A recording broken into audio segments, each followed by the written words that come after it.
Night 5! Attempt 6! Pokemon Run and Bun. Some small updates have been made.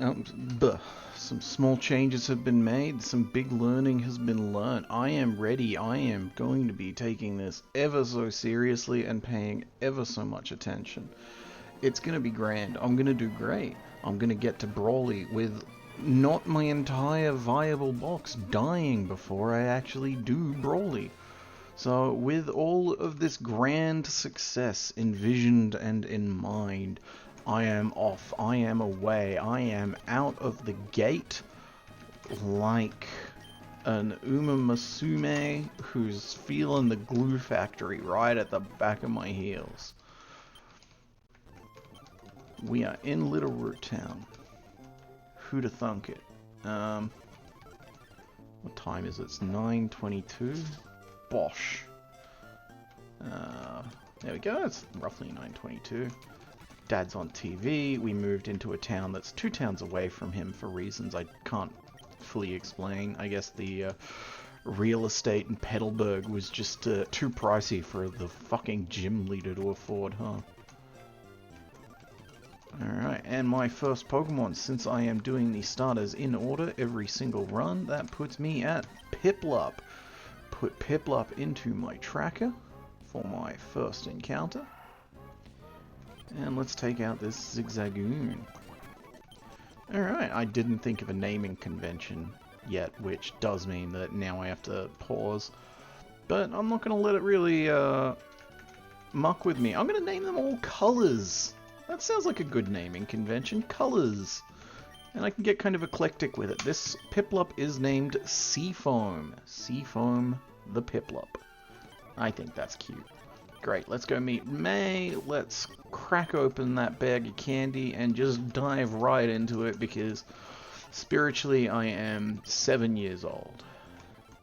And away we go. Chat. All of you, remember, I currently have the Endless Repellent active. Don't let me forget that I have the Endless Repellent active. So, part of the learning and improvement and listening I have done is that I can't fully explain why I've been, like, skipping every early surf. Yeah, every fishing route. I'm not going to get to surf, and if I get something useful, I should use it. So, I'm going to fish in each of these locations and see what I get. Let's go ahead and turn off the Endless Repellent. Thank you for the reminder, chat. Good job. Thank you for the tier 5 sub. I've never known what tiers subs are. I've never known. It's never been a thing, like, inside my cognition. Surskit. Alright, I feel like Surskit is actually, like, kind of good because it gets that attack, that ability that is, like, useful. What's it called? Intimidate. It gets Intimidate. I'm looking at the training doc so I can see when it evolves. Surskit evolves at level 22, which actually puts it after the first gym. But I'm going to try to keep it alive because it'll be really good if I get there. So, what color is like a Surskit into a Masquerain? I'm thinking blue-esque, but not like that blue. What color is shale? I'm gonna Google shale for a second. This is getting too... The shale seems fine, actually. It's a rock, but, like, you know, it's like a bluey rock, kind of. Alright, cool. I now have a second Pokemon. I'm already playing smarter than I've ever played before, which is pretty dire of the previous 5 attempts, but you don't learn something without first not knowing something, right? Ignorance doesn't come from talent. You don't overcome... Well, obviously ignorance. If you start off good, you don't get the joy of overcoming being bad. And that's what I'm going for here. Look at that. Perfectly threading the damage calc to not kill the Starly. So, actually put these in your calculator, please, so you remember. Surskit. Caught. Starly. Caught. Starly being caught means I actually have pretty good odds for the next patch. Now, what's a bird? What's like a brownie color? Colors started off as such like a great idea, but now I'm already revealing that I don't know that many colors because I've already fallen down to using brownie, but with a Y. So, alright, let's put Piplup up the front again, because now this next patch of grass has the fire types, which I would rather have just a clean, big resist on. And I'm going to level Shale up the rest of the way, but level Brownie up to 8, and then I'll change my mind and put Brownie at the front. I'm sure this won't, like, hurt me. Okay, Ponyta. I might kill it. I'll be out of an abundance of caution. I'm just lobbing balls at it. It worked. I only had to use 2. Alright. Fire Horse. That's red and white. Strawberry Swirl. Strawberry, because that's a reddy color. Star. I know this one could be a fruit, but I'm using it in the context of the color here. Thank you very much. Mods. Execute that man. He made fun of me. Alright, good. Done. That's another Pokemon caught. Oldale encounter. Ponyta. Look at that. I'm already, like, tracking stuff correctly this time. I'm catching stuff correctly this time. I'm guaranteed a Grass-type encounter in here. And it's Execute, which I think is going to do just fine. Caught it. What color is an egg and a coconut? Off-white. What's like an off-white color? Pearl. No. What's a tusk made of? Ivory. Ivory. I feel like ivory's a decent color name for that. Bosh. In it goes. Cook that egg. Level 12. Poison powder. Stun spore. I feel like every status is like pretty useful, but I feel like paralysis and sleep are more useful in although the poison doing a damage tick every turn is actually really useful in Run and Bun specifically. Now, next up we got a Fletchling. I have heard it told that Fletchling is actually pretty nice. So let's hope I catch it. A lot of these are like, this will give you value later. I want value now. I want the strongest possible initial box I can have so that I can get it. I'm going to look up something real quick. Color of Sunrise.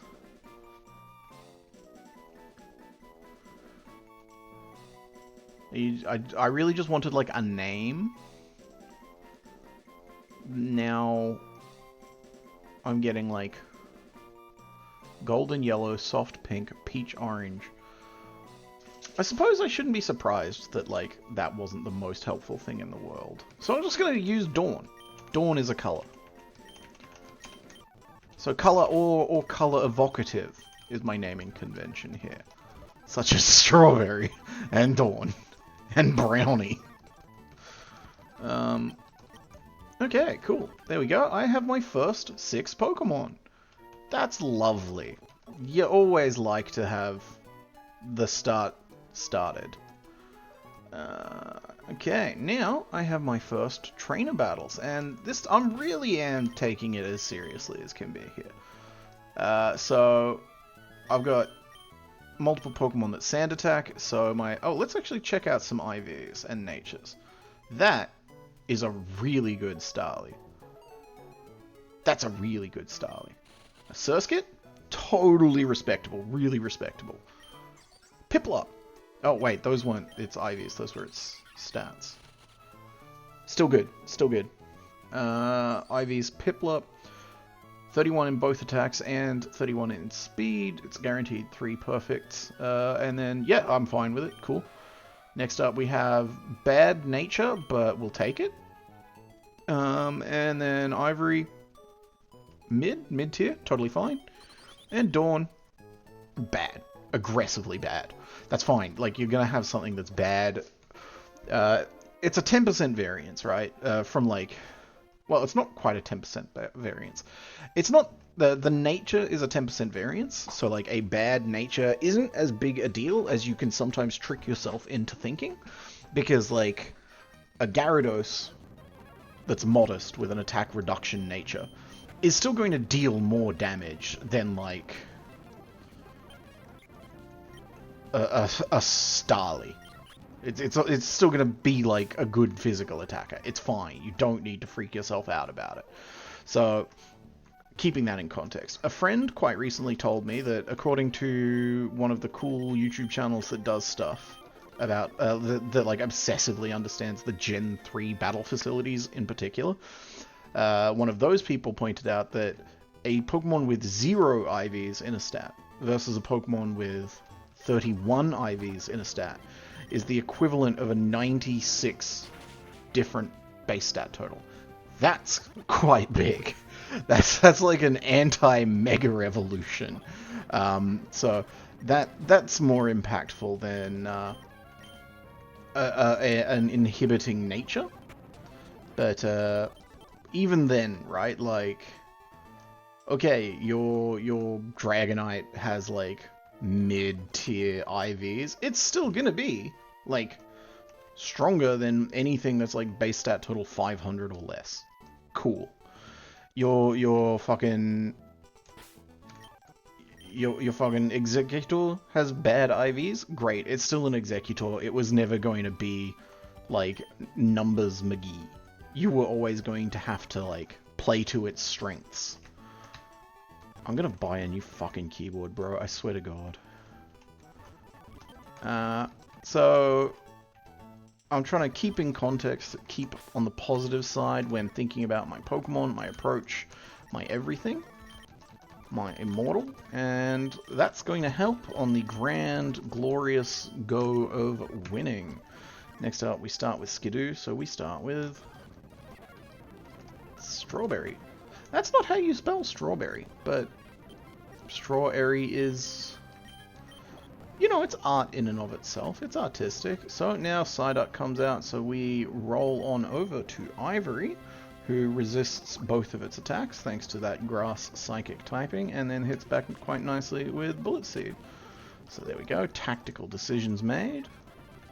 Oh, did I use... didn't even use one of the berries. Nice. Look at that. Please. Alright, next. I probably will use a berry on these, but that's fine. You know, if you're given something, you can use it. It's just, it helps. So, that is a Swirlix dead. Now, it did use Rain Dance from those metronomes, which means it is now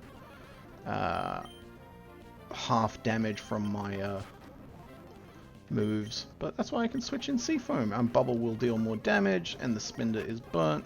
So another, like, really clean, absolute first fight in the game.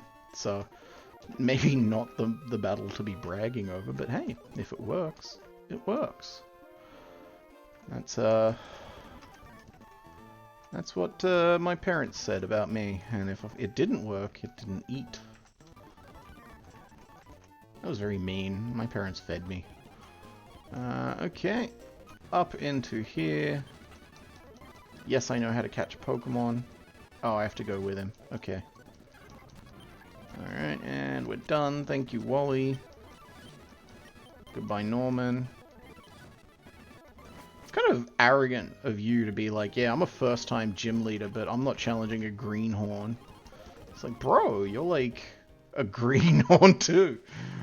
Alright, we are once again in the patch that gives me the bee, the belle of the ball, the boy, the Paris. That's okay. We're just gonna take it and say thank you, dandy. Alright, Paris. What color is a Paris? It's a nice orangey color, but it's corroding. It's taking something else over. So I'm gonna name it Rust, I think. That is the cleverest of the colors I have named so far. Alright, next battle starts with Krabby, then Clobtopus, then Yanma. Everything has a berry. I'm just going to go ahead and use a berry on Strawberry instead of go back to the Poke Center. Krabby. Like, I can just pluck on this thing twice, right?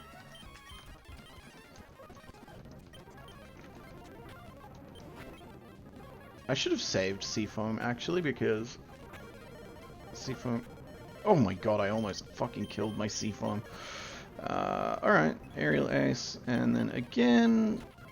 Alright, the bind is broken. Now I can't stay in on this because I will die to a Sonic Boom, but that's fine because across my whole team, like, I've got enough things that will just be able to kill the Yanma.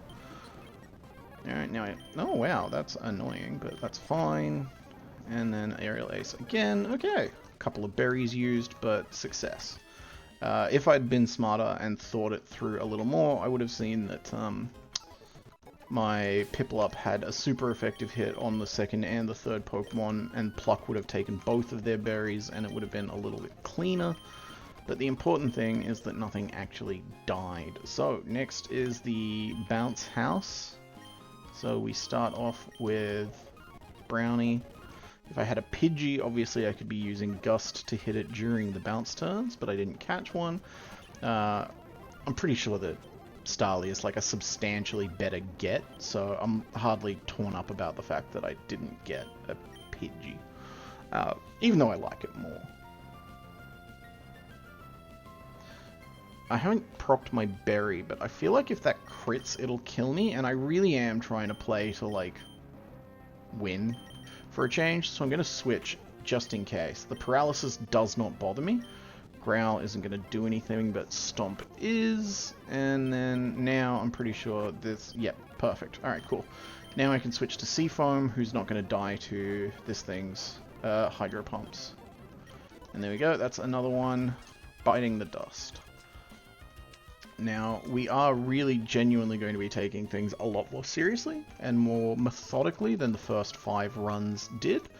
One more battle and I'm actually going to evidence that. So, let's get over to that next dynamic devil. It's 2 very small trees compared to what I normally get, but that's okay. So, everything gets a cherry berry. Brownie even gets 2, even though that doesn't matter. Okay, there we go. Now, we start with a Minccino. I don't have it. You obviously don't start with any fighting moves or anything that can hit it super effectively. It also uses non-contact attacks, so straw areas for the Jigglypuff in the middle. I've got 2 waters and a ground. I think that Dawn is a respectable choice to start this encounter, so we're going to throw out Aerial Ace. And Swift, and then Cute Charm procced, which means that it doesn't need to use a turn using Attract, which is annoying, but that's fine. Now I switch and get Swifted again. Aerial Ace, and now it's used Attract, so Aerial Ace, let's do that, come on, do it without being immobilized by love. You love to see it, ladies and gentlemen, and the irrelevant crit, don't mind that. So we're going to Aerial Ace again because we're not immobilized. And the Thunder Wave procs, we heal it off. Thunder Wave procs, now we have to switch. And I'm going to switch to Straw Airy because Straw Airy resists the Draining Kiss. Unfortunately, Straw Airy didn't really... Oh, no, it still managed to punch through and kill it. Great. Now this Fanfy, I just want to check something real quick. This is important. This is learning and development. This Fanfy has a Rockin' base 40 speed. Yeah, I'm just gonna like roll in Ivory and let it get the confusion and then throw out some Bullet Seed twice, thrice, and then we have to switch. Seafoam, get in there. Give it a bubble. Bing bang Bob's your uncle. Alright, now we are going back, healing, obviously. And we're going to fiddle with the box for just a moment after the heal. Fiddle with the box, move Pokemon, grab Paris, pop it in there instead of Ponyta. That is not a definitive change. We're just doing that so that we can endless rare candy the Paris to equivalent level as the rest of my team at 12. Now, tools. Scripting, file, load script, And now I have the export data for my entire team, including the stuff in the box. So I can upload that in here. And here's the big moment. I think I've set this up so that it works. It did! It worked! Look at that, ladies and gentlemen. I am looking at a damage calculator to plan out this fight. Over in the blue corner, we have Team Aqua Grunt at Petalburg Woods. In the red corner, we have... Why is you showing me a Togedemaru? There we go. We have Brendan from Little Root and somewhere else before that. So I'm actually going to take the time to plan out what happens on every turn of this battle.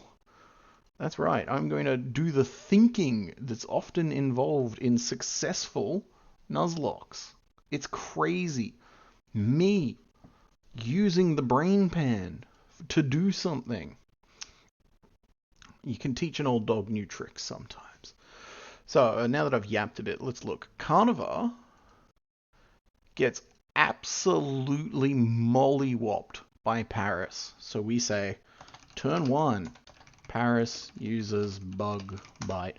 I've been trying to find videos from like pros doing this about like them doing their lines, but they never include it in their compilations, and their VODs are never uploads either. They just do it on Twitch and then they do a VOD of like the battles. So it's been a bit frustrating. I would love to find one from like Smallant or from fucking Peachow or Flygon HG or something. I'll find them, but for now I'm just doing a sort of bare bones initial version. So after that happens, he's definitely going to switch in the Krogunk, right? Because the Krogunk has a type advantage on me with the Poison Sting and the Rock Smash and the potential Belch. So Krogunk comes in. Turn 2, type in the thing, please. Turn 2, switch to Pippi. We switch to Piplup. Piplup takes, at most, 42%, or 25% and a crit, and poison. And those are crit numbers. Those are only if I get crit.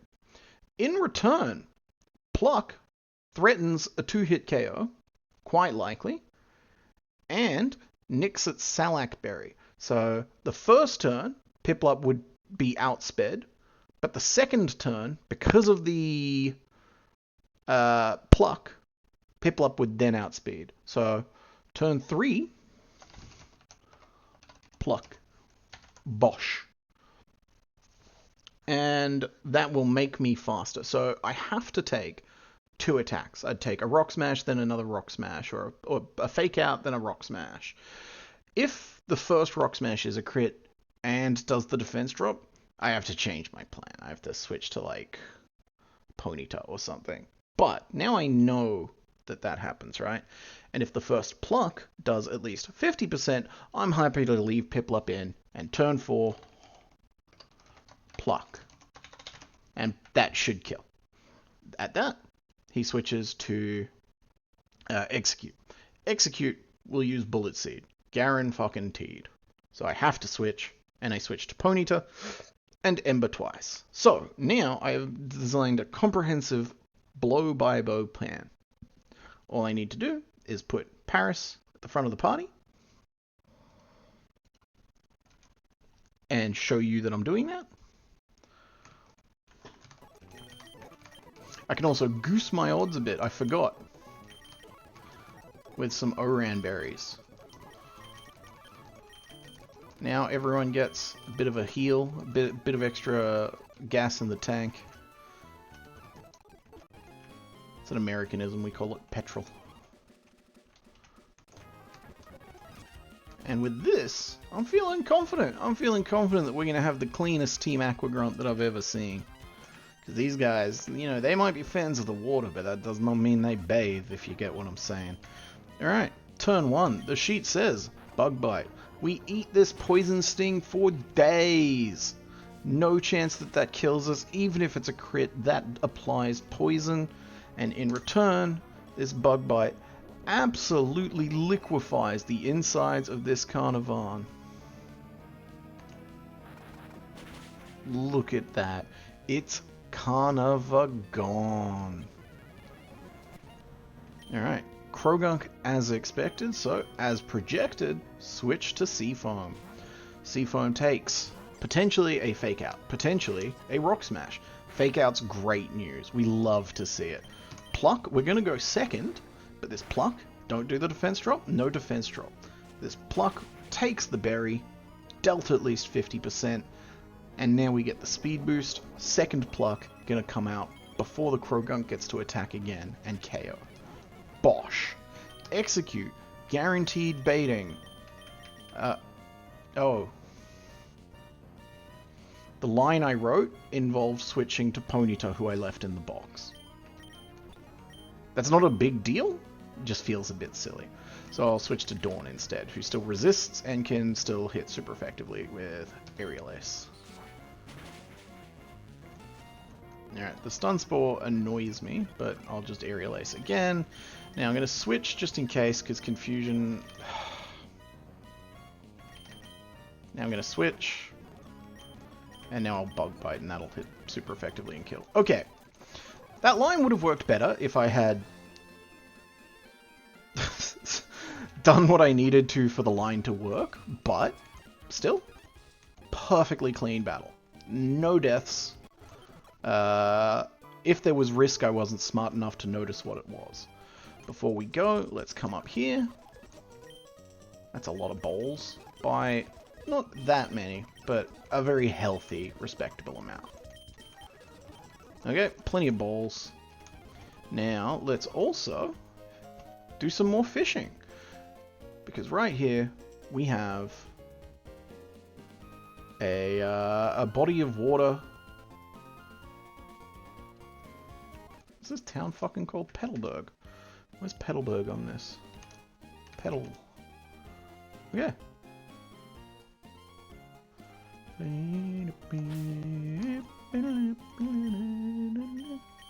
Yep, Super Rod, Catch, and a Krogunk. I feel like Krogunk might be useful. It's a fighting resist, which is nice for this upcoming gym.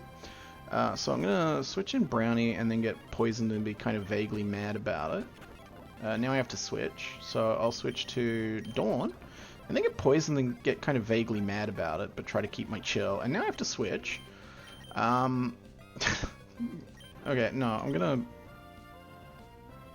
I can't use any of these. I'm more than double its level. It'll just die. Thank you. Okay, what's a nice, like, purpley color? Nice purpley color. Miasma. Is Miasma a color? Or is it just something that often is associated with that color? I think it's more the latter than the former, but, you know, we're going with it. So, there is something else I want to do before I go through to Dewford, and that is endless rare candy everybody. So, get everyone up to 17, so that when I punch them into the calculator again, I'm getting super accurate information about what I'm working with. Now I've got a Staravia. That's useful to know, right? Endeavor brings the user's the HP of the enemy to that of the user. I feel like you can do some really cool strats with that, but I also don't think I'm, like, learned enough for it. So I'm going to pass on it, but I acknowledge that I'm sure it's a good option. I want to keep Growl on things for now, because, like, the first gym is going to be primarily physical opponents, so... Hypnosis is less accurate than Sleep Powder, so even though Sleep Powder can't hit grass types, I'm going to do it. And so now we have these two. That is a-okay with me, having 3 evolved. And let's go to the box, move some stuff around, and evolve them. I'm probably going to have to do this again basically immediately, because I do intend to catch the little guys that on the next few routes, because like I said, I really am trying to, like, play for the win. Don't just, like, play to do stuff. Make decisions that actively enhance your chances, which does not mean ignore every single opportunity, because later that opportunity will be better. It means, like, get the good things now. Alright, so with that done, everyone's level 17. We are going down here and talking to Mr. Briny. I bought balls, so I'm not going to run into that problem I ran into in a few of my early runs, where I am stuck in Dewford without much to catch and without many opportunities to catch it with. You do always get here at exactly 30 minutes. Do you set a timer when you see I've started? That's crazy. I'm playing properly this time, just as a laugh. I'm doing something different and, like, trying to win. You know, it's like a prank where you do really badly for a while and then you decide to, like, not. Alright, we're getting a Tie Rogue again. That's a-okay. Stun Spore. And then we'll just balls. Great. We're naming them all colors. Thank you, I thought it was a great prank. And Tie Rogue is fleshy colored, so I'm calling it peach. At this encounter here in Dewford. So for Tie Rogue to be, like, actually useful to me, I need to beat the next boss, which is the double battle. That will then let me get to level 21. I assume that in this Tie Rogue it evolves at the level it evolves normally. So just let me double check that. Yep, 20. Perfect. So it will be good then. It's not yet. For now, Super Rod. Horsey. Let's Stun Spore again. Don't want to do anything else to it. Just ball, ball, ball. Horsey. This would be a great one to name Seafoam, but I've already used Seafoam. So what's another aquatic color-esque thing that's like blue? Kelp. Another one that is both food and color, and probably isn't actually the color of the Pokemon. But part of doing this is I don't want to spend too long thinking of each individual Pokemon name. Oh my god, I just put myself in a battle. That's fine. That's fine. Let's look at this trainer. Work it out on the fly. So he can hit me super effectively. And I just pressed A and it worked out like 1,000,000%. Now we're going to Bug Bite. And that will do well against the Lombre. And we're going to do it again, because the Lombre can't kill me, but it can confuse me and then get me that way. So that's fine. Like, do you have Intimidate now? You do have Intimidate now, so I'm not switching you in yet. I want to switch you in on the next one. Shale, instead, will be the one coming in and then clicking the Struggle Bug. Alright, great. So, you are probably seeing a kill with your Flying Gem into Peck, but Brownie will now Intimidate you. And then the Flying Gem Peck won't do too much.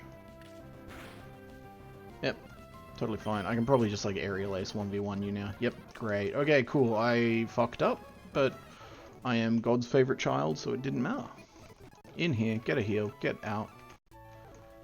And get up north again. Alright. I should put in the thing that I caught a... What's the other route that I just went into? 107, right? Where is it? What does this do? I guess this does things in the order that you encounter them in the actual game, but it makes it weird for Run and Bun. So where's 107? I'll just have to search 107. Oh my god, it's so far down. Horsey, great. I'm glad I just typed it, because that would not have intuitively appeared before my eyes. And Super Rod again. Spheal. Spheal is apparently not ever going to really, like, do that much good work for me, but it's a little cutie, so who's gonna get mad? Who's gonna get mad? Yeah, face. Alright, it is being a piece of shit, actually. I'm no longer amused. It's just not staying in the ball. So let's use some resisted hits, and there we go. Okay. Snow. Snow is a color. You don't really need to be too beholden to a theme. You can just fuck around. Okay. So, I have walked into another trainer battle. I've walked into this trainer battle. I can't believe.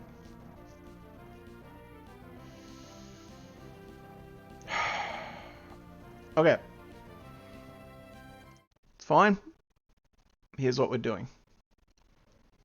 Let's go. This is the look at the battle. Oh, God. Alright. Scripting.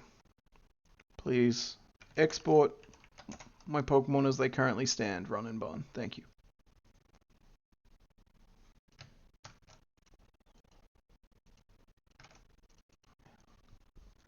Alright. So we are forced to start with Paris against Dweeble.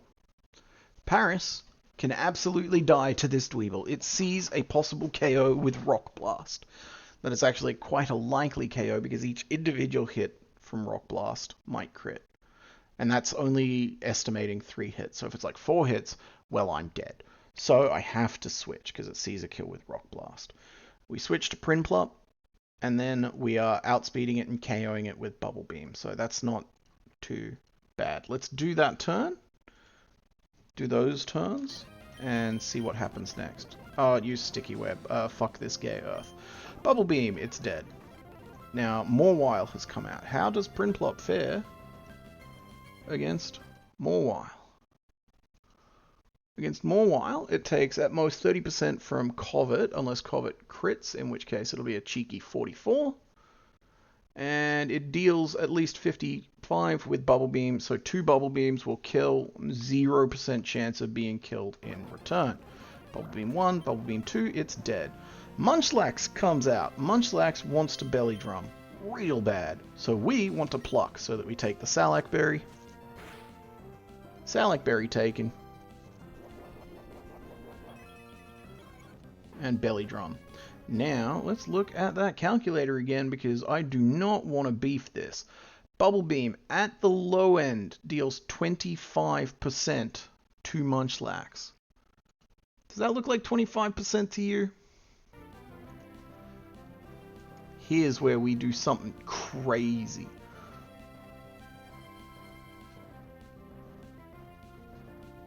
Boom!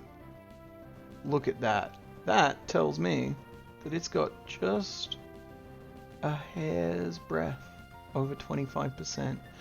This is a transparent image that I have overlaid over the stream HUD. It's not a game thing, and my accuracy, not the best. Not the best.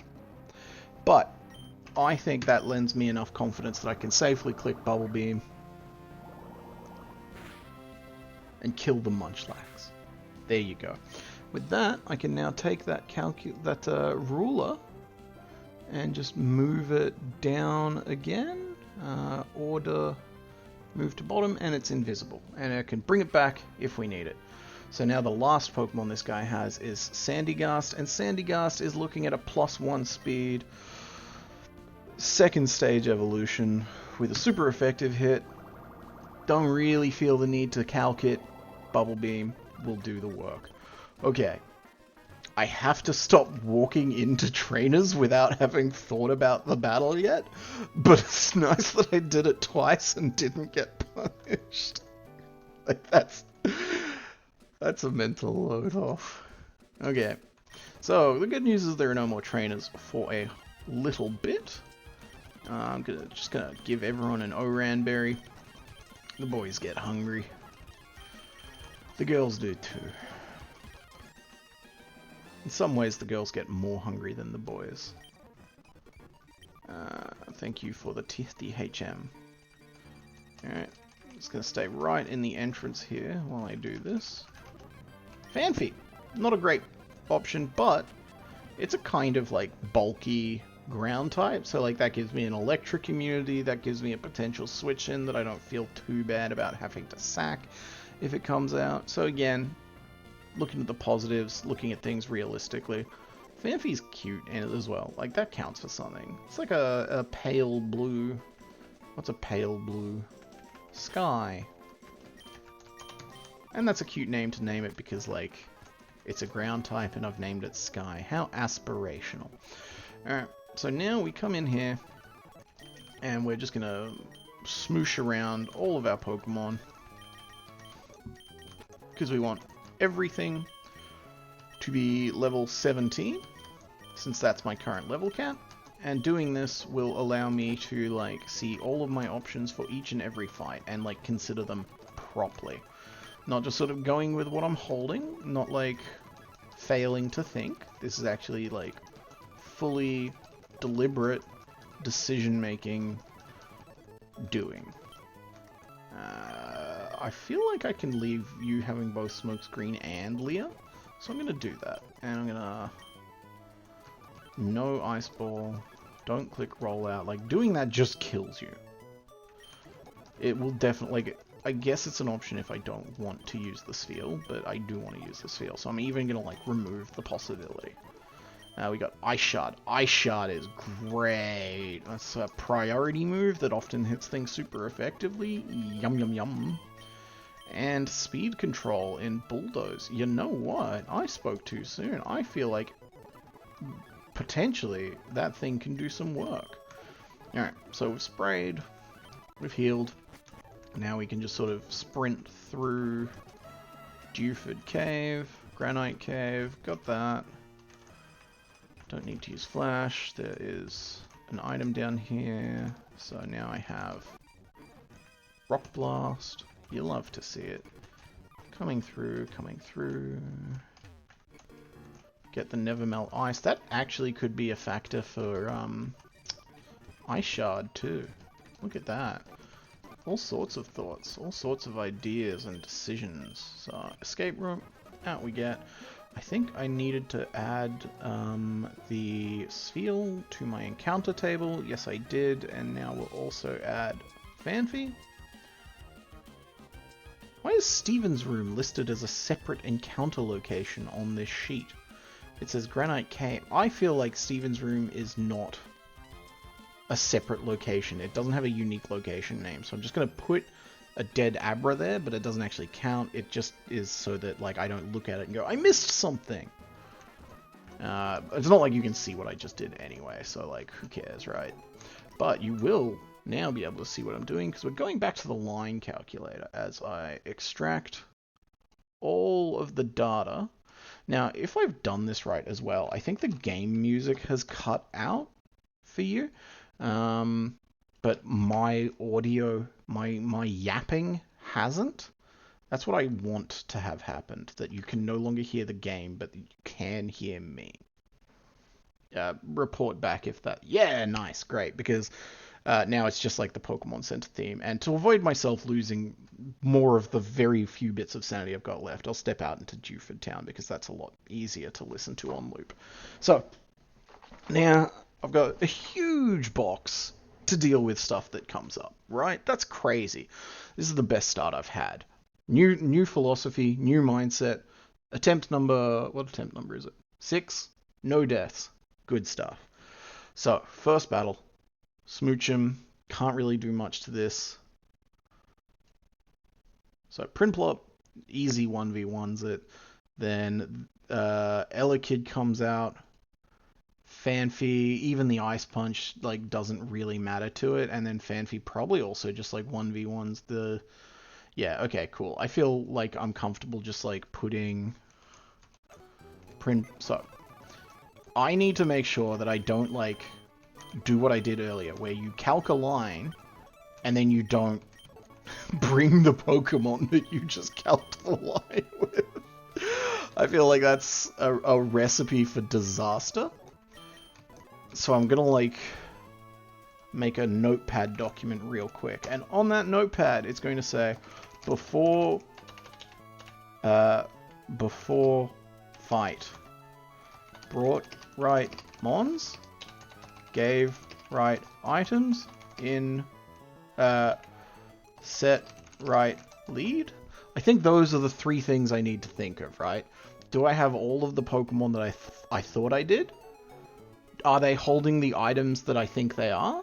And is the one that I want to be in front, in front? Those are the thoughts that, like, if you mess them up, you fucking explode. So with those thoughts set, let's also just go ahead and add a cheeky Never Melt Ice to Sky, because now that gives its Ice Shard a little bit of extra something something. I think I can add it here. Okay, cool, I added it to the calculator, which is great. So, in we go. The plan. This thing leads, uses Bubble Beam once, potentially needs to use it twice. Elekid comes in, switch to Sky, and from there I can just YOLO it. It's fine. Why am I using Bubble Beam on this? I guess it works, right? Like, yeah, it's still... No, it doesn't. Oh, Metal Claw. That's another thing you should check. Metal Claw didn't quite get the job done, but that's fine. And then I got put to sleep, so the whole line's broken. That's fine. I'll just switch to this thing, and then I get a quick attack off. And it also baits out the Elekid, so the line's back on. Look at that. That's playing like a pro.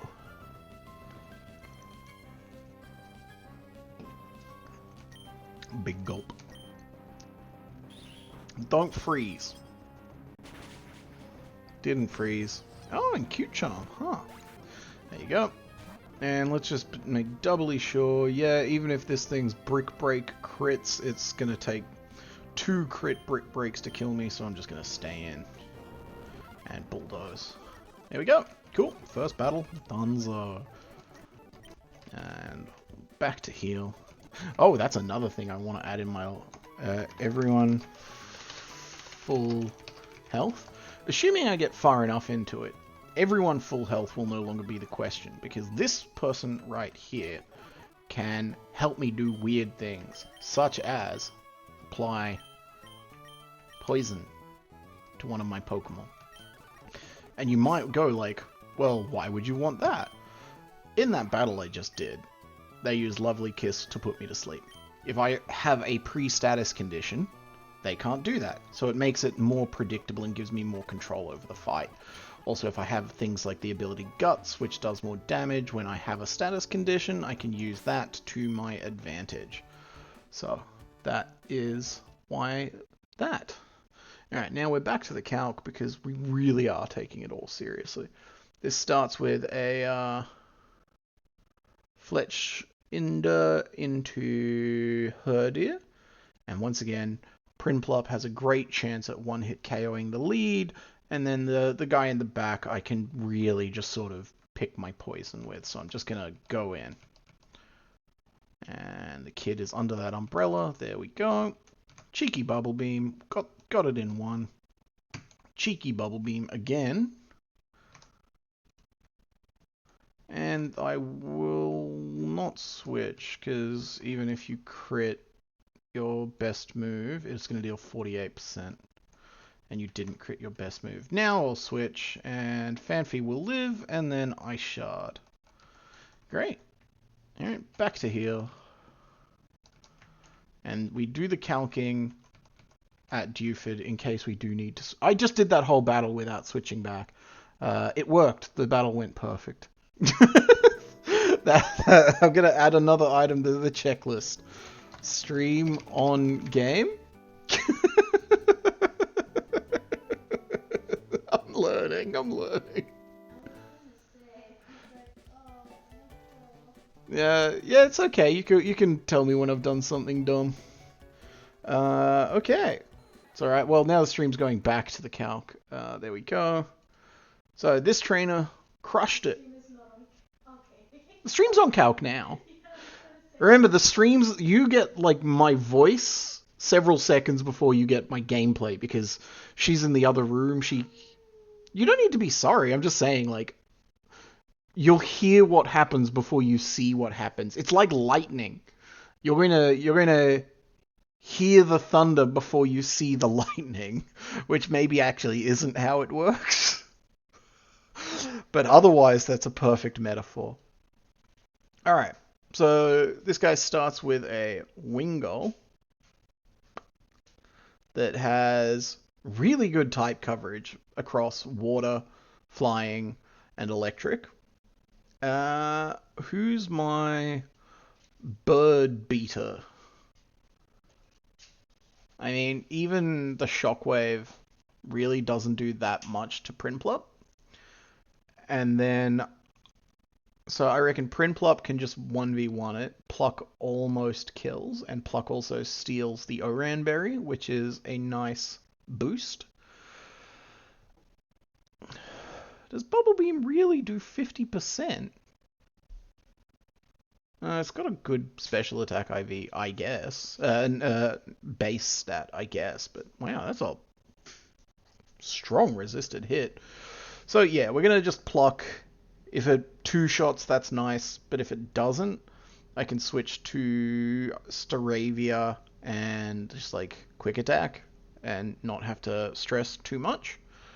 Then he probably just goes down the line. Paris can switch in on... Sonic Boom does 51%, so it would trigger my Berry, and then Mega Drain should kill. But is it a better idea to just like keep Paris in the back for the easy kill on Palpitoad? I feel like probably. So who... Oh, I've got Execute as well. Okay, no, I've got 2 grass types. Alright, so we're just going back. And we're just doing it with that reminder.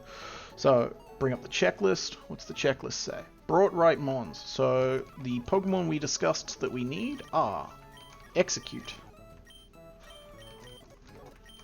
Paris. And Prinplup. So we have all 3 of those. We are on the stream footage. Oran berries for days. Looks like everyone else got a berry, right? Yeah, everyone's got a berry. They all Orans. Oran, never melt ice. Oran. Yep, great. That's what I expected. Prinplup is in the lead and everyone's on full health. The check has been listed. I might like physically write that out because that'll be useful to have like as a little, an actual thing to reference. And here we go. So, Pluck takes the Oran Berry, denying this Wingull a chance to heal. Ah, the damage calcs I looked at before don't factor in the Rain Dance that just came. That's cool.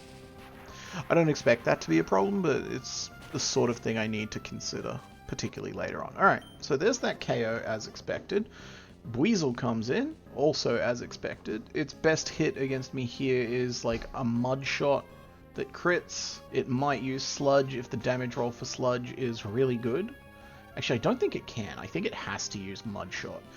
And I... Oh, no. Sorry. Buizel. 40%. Alright, so it's definitely going to kick Sonic Boom. And I am definitely going to click Pluck to get rid of the Rainbow Berry. Wait, it's got Sonic Boom and Pursuit, but even if it uses both of those in order, it's not enough to kill, so I'm safe to just Pluck. In comes the Sonic Boom, puts me at that, and then I Pluck. I could Pluck again, because I'm baiting Sonic Boom right now.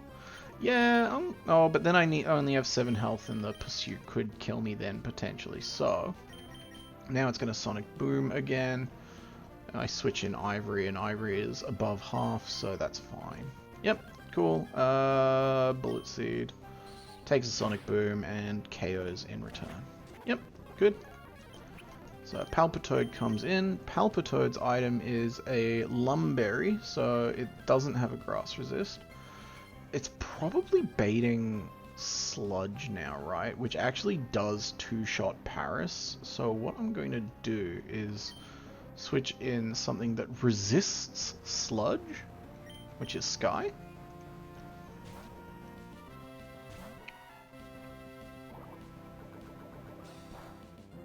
So now it's like, oh, that move doesn't really do anything. So I'm not going to use that move again.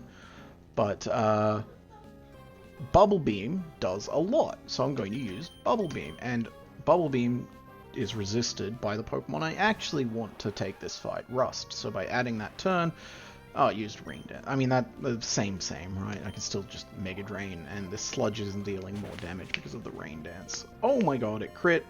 But even if it crit and poisons me, because I did calc it, even if it did crit and poisoned me, the Mega Drain healing and the berry means that it wouldn't kill me. So that was still a riskless Palpitoad. Alright, cool. That's another battle down. Clean as can be. Back to Brawley's land. Oh, take a poison, that's fine. Alright. Back to the calculator. Boom! This is great. This is what it's all about. Pretty soon, we're going to be spending a lot of time on this screen. I do want to see how other people do this part on stream. Because, like, do they show the writing that they're doing? Do they have, like, a separate Explorer tab of that? I don't know. Okay, so this is just the bug guy, right? Like, why am I calcing this? Just bring Fletchender and use Aerial Ace 5 times in a row. Like, almost definitely kills. Definitely kills. Almost definitely kills. Kills in 2. Definitely kills. So, back to the Nuzlocke.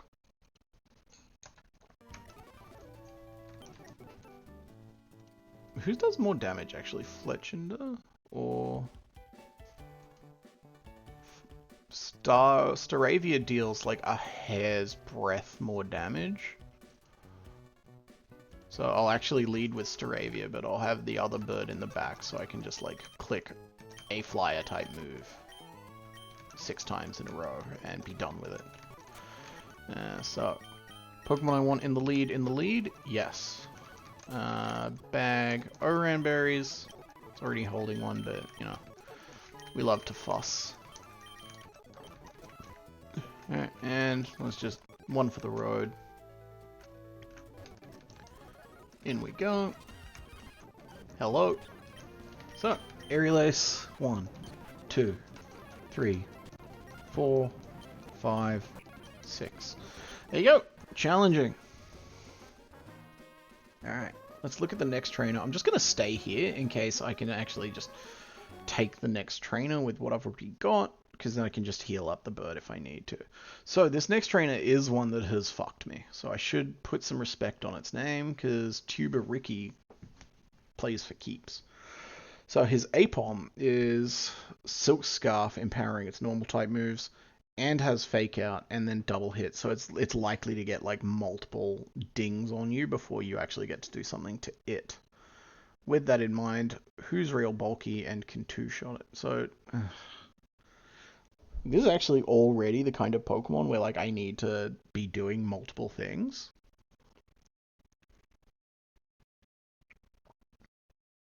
Toxicroak is good, but like potentially like dies to a Fake Out than a double crit from double hit. So Toxicroak is not the man for the job here, or at least not alone. If I start with Prinplup, like it fakes out, let's say 30%, because you want to be accounting for crits, and then 60%. So it can't kill me if I start with Prinplup, and Prinplup gets 1 hit on it, and then I need someone else who can take a double hit, and then probably a second double hit, because like it's faster than me, with Jolly and 31, right? So who can just like take 2 double hits well? Oh my god, Surskit, bro. Fanfi. Fanfi can take 2 double hits well, and then bulldoze.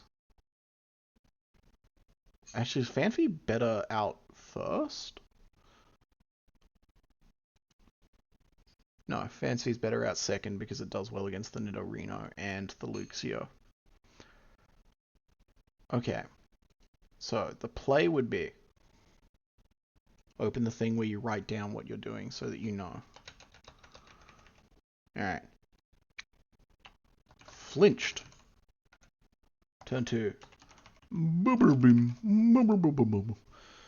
And then, do I really want... Because like if Fanfi's kind of my answer to both of the ones in the back, I don't want it to take 2 attacks, right? I don't.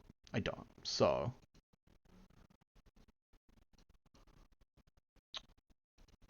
This is hard.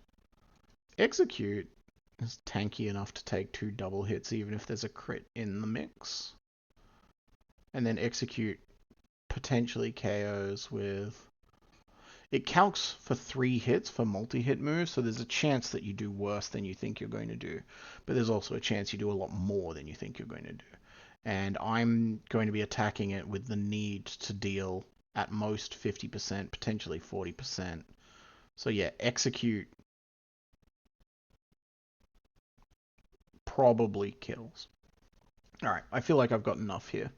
So I do think I need to go back. Yeah, I need... no, actually, I've got all the mons that I did the thinking with. Brownie I want to keep because it's got Intimidate to switch into the Nidorino and just make its double kick, Venoshock, Poison Tail slightly less irksome. So give it a berry, give it some Sask. Alright, and we are starting with Seafoam. And let's do the checklist. Okay, see, it's good I did the checklist because I wasn't on the stream. So, the plan needs Fanfi, Prinplup, Execute, and Brownie. I kind of want... I'm looking at the rest of the team and seeing like there's not enough electric resists for the Luxio in the back, so I am going to make a last-minute judgment call. And I'm going to bring in one of my fake-out attackers. 28, 20. So you're stronger. You do have fake-out, right? Yeah. Alright. And you have Vacuum Wave. Yeah, okay, you're definitely the replacement for this guy. Because this guy doesn't do as much here in my plan. Give Oranberry to you. You're already holding one. Okay, cool. So this feels like a pretty reasonably established plan for this small child. Alright, we anticipate getting flinched here. We accept it, we live with it. We anticipate getting double hit here. We accept it, we accommodate it, it doesn't matter too much, even if he crits. He didn't crit. We want to see at least like... We're going to see at least 50%. We want to see a bit more if we can. Okay, it's like exactly 50. Do I just live this? Have I overthought it? Okay, if only one of the 2 hits crits, I live it. So I'm going to just like assume I don't get 2 1 in 16s happening to me immediately. Yeah, we're fine.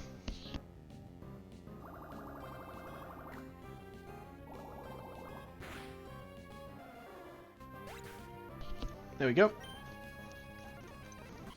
Alright. Luxio. Fanfi can take your spark real good. And then Bulldoze, you howl to get your attack up, but this Bulldoze is going to drop your speed. And deal also like a cheeky 70 to 80%. And Fanfi is quite slow, but this might be faster than you because of the speed drop, and it is. There you go. And now we're just going to leave Fanfi in and click Bulldoze again, because this thing can't really do much to this Fanfi. Yep, and now you are slow. I missed, but like double kick just did nothing. Alright, cool. That's great. That was like really clean. You love to see it. Look at what thinking did. That's crazy. Thinking. Maybe those adults were right all my life. Okay. Next, line planning. This guy is really similar to the last one, so we're just going to see if what we did works again. It doesn't have fake out. The real problem here is that it's got reversal. And I've had that reversal just like mess up my day.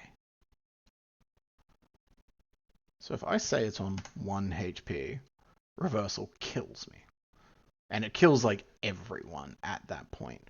So is there a way where I can be smart enough that it doesn't get a chance to do that? This is mono fighting. If I have Krogunk out, so Krogunk gets fake out Vacuum Wave, which is like priority that causes a flinch, and then another priority. Tyrogue has fake out, but no like follow up to that. Does reversal, if let's say it's at 1 HP, but it's burned, reversal isn't so scary. So I think the play might be Ponyta, because it's got Flame Body. It'll eat a Rock Tomb turn 1, like almost guaranteed. Even if the Rock Tomb crits, can't kill me. It'll deal, yeah, up to 50%. Flame Wheel will deal at least 50%, more or less. And then these two together might kill, might not. Alright, I think this is still the play though, right? Like, Flame Wheel, swap to Krogunk, fake out Vacuum Wave. If I'm lucky, when it uses Rock Tomb, it burns itself. Is Rock Tomb a contact move? Because it won't. Pokemon Rock Tomb, Cerebi. Save me, Joe Merrick. Save me. Gen 3, please. Physical contact? No. Okay, so there's no chance of burn, actually. In that case, is there someone else I want to deal, like, the first hit? Is there someone who can just, like, chunk it? Bubble Beam. So minimum 55, and then 17, 22. Someone better at math than I would be able to tell if that all added up to... No, that doesn't add up to 100. But if it's a high roll, it does. What if I growl?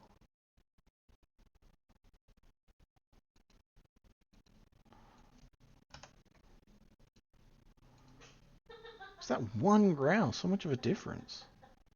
It is. Alright, I think I start off with Prinplup and then I growl, and then from there the rest of the line's basically identical, right? Because Fanfi just 1v1s the... Oh, no, I lied. Fanfi doesn't 1v1 the Nidorina because it's got Water Pulse. Fanfi 1v1s the... not Ampharos, the Flaffy. So who beats this? Mono Poison. Its Venoshock doesn't... Its Venoshock kills Execute if it crits.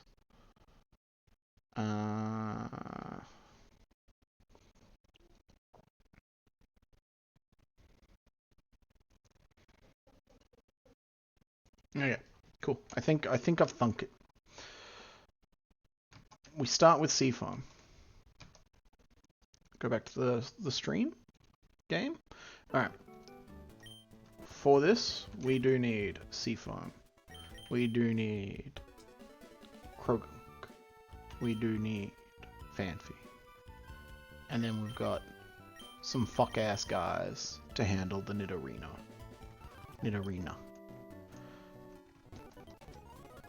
Alright, here we go. Let's fight this child. So, we are using Growl. No, we're not. Why did I do all those calcs with Bubble Beam when Pluck deals more damage and I can't get one shot by reversal after a Pluck? Why did I do that? Oh, I didn't think what would happen if I get paralyzed. It's fine. Paralysis isn't going to be a big deal. Alright, now we switch to Miasma, who resists reversal, thanks to its poison typing. Fake Out then hits.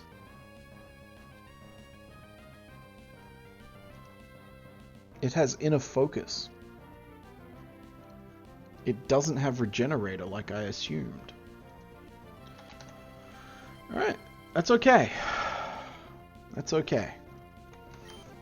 It was an expensive lesson to learn, but the lesson was learned. Quick Attack means reversal won't hit me a second time.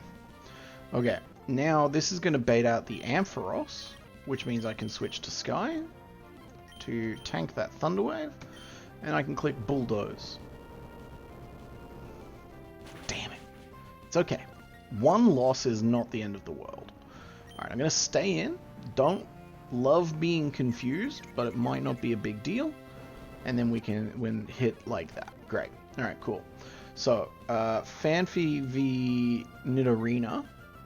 Water Pulse can two-shot if both crit. And Toxic into Venoshock does basically nothing. So, because it used Toxic, I can stay in another turn. And probably just KO like this. Yeah, great. Alright, cool. So that is the last battle on the beach. And I can come up here. And my first death of the new era is a Krogunk. And that's okay. It wasn't because I wasn't paying attention, it was because I hadn't learned. I've now learned. I'm doing my best here. Okay. I'm just going to put this thing in here to fill the space. I'm going to let those poison ticks happen. Now, there is something else I can do here. Route 109, I didn't catch a Pokemon on yet. So let's just go ahead and do that in that spirit of catching Pokemon and doing it right. Alright, we got a Clauncher. Don't know how good that's generally considered, but we got it. And we're just going to Bubble Beam so that we're hitting it with something it resists and not, like, risking a death. Alright. What's another, like, watercolor thing? Word for a color of water. Mist. That's a color, right? Great. Alright, there's one Pokemon caught, and now we come up to Slateport. We are in the city, and there's a Buizel. Buizel, as I understand it, is not considered hot shit, but that's fine. It's a lovely orange color. You know what? I'm just doing it. I'm just naming it orange. Okay, cool. So, let's come up here and into here.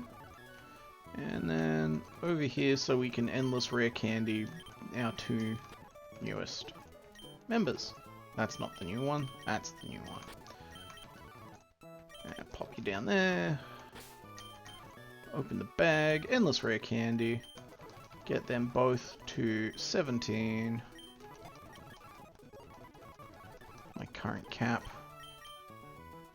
I'm gonna get rid of water sport because, you know, it's water sport. I'm not into that.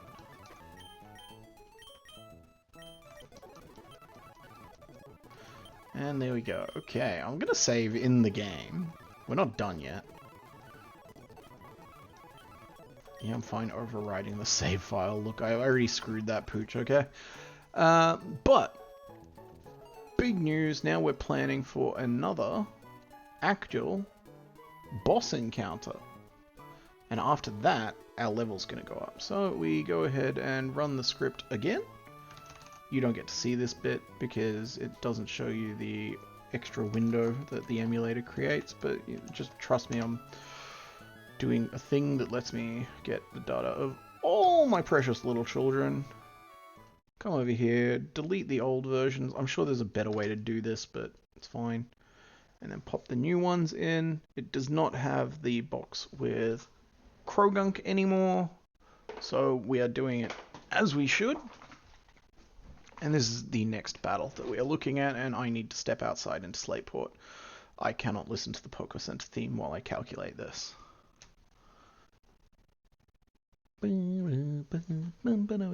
Alright, so this battle against... what's this nerd's name? Against Camper Gavi is technically optional. It's at my current level cap, but some optional battles, if you don't do them, you're going to miss out on them. Either missing out on the chance to do them or missing out on a reward for them.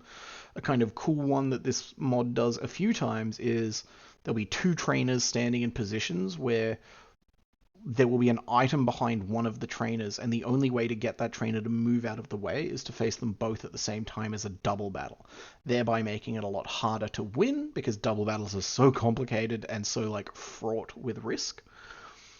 But if you don't do that, you don't get the item, which puts you at a disadvantage in the macro. So cool stuff like that. This first one, nothing like that. The gimmick is he's standing in front of a patch of grass that has several electric type Pokemon in it in a route that I haven't gone to yet. So the boss battle is two Team Aqua Grunts. They're bringing across them three water type Pokemon. So it's really useful to have that. But I think I can do it without, so I'm not too stressed. And I can leave him alone. But we'll take a second to look, because if there is like an easy line I can put together, then that makes like the boss fight easier because I've got an electric type Pokemon to do it with. Alright, cool. So, let's calc. He starts off with a Bibarel. Unsurprisingly, Prinplup doesn't do well against it. Execute does, but can get super fanged into Headbutt and die, because Headbutt can crit for 50. Paris can also get super fanged just into dying, no crit required. But Mega Drain would heal. I really do want to see how these guys do it, because like tracking the health variances and bounces is like so complicated. But you have to do it as you get further in. So like turn one would go like, it uses probably Headbutt. Headbutt probably rolls more damage than Super Fang. Then I Mega Drain. Mega Drain doesn't two-hit kill either. But like it prevents me from being two-hit killed.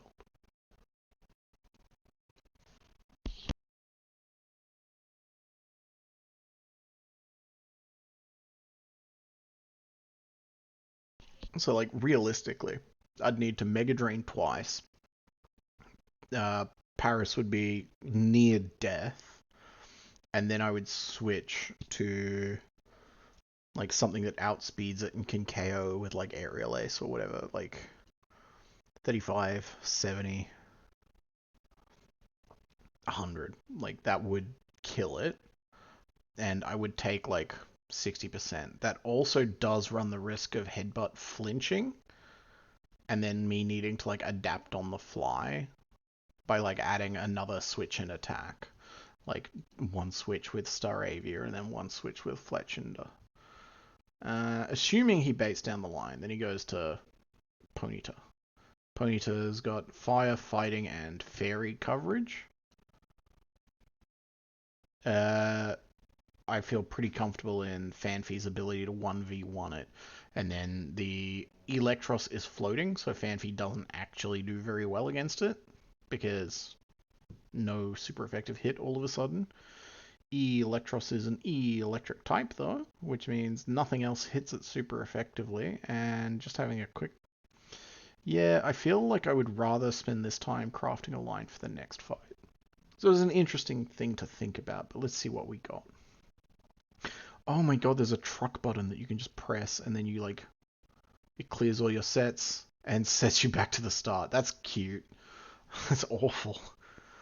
Okay, so this is the actual first fight of the boss battle. There's these two fights that you have to do back to back, no healing in between, and whichever Pokemon you have out in front for the first is either going to come back out front for the second or die. And that comes with its own cost. So, Murkrow... I'm just going to take some time thinking without blabbing every thought in my head to like see sort of an angle to take here.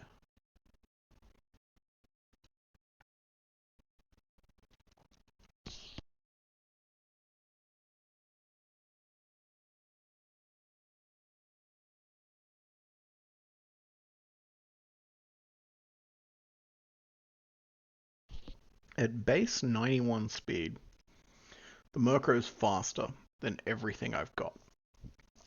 But, oh my god, Wing Attack just does a raw 56% to Fletchinder. God, that's... Why is this thing so scary?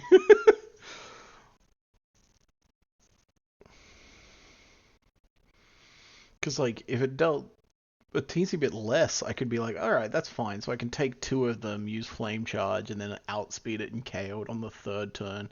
And then I don't care too much that I can't use Fletch more against, like, a bunch of water types. But I can't just, like, do that. Oh my god. Um, so instead... What has, like, a good lead into that thing? Sonic Boom is, like, totally respectable damage. At this level. It's got a Lumberry, so I can't, like, status it. Also, if I tried, Paris would literally die, like, potentially 3 times over. That's so fucking funny. Bubble Beam does, like, raw two-shot it cleanly, but I risk being two-shot myself, and ideally, whatever I bring in can, like, do something against this guy. Fanfi does great against the Marianne, and the Marianne is kind of scary because, like, it can toxic everything I've got and then Venoshock me, and Black Sludge heals. With the Black Sludge healing as well, it probably doesn't get two-shot. Oh no, it still gets two-shot by me using Bulldoze. Okay.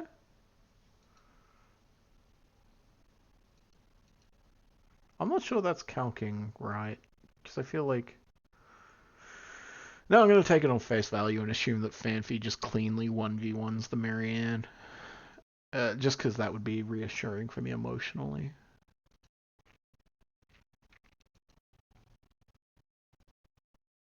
Alright, I'm going to write that down. Full health Fanfi can switch in and duel Marianne. I don't know how to spell that Pokemon's actual name. So that's good news on the second trainer. Frillish, meanwhile, absolutely mollywops it. And also, why Paris? Why are you sitting here with base 35 at HP? Good lord.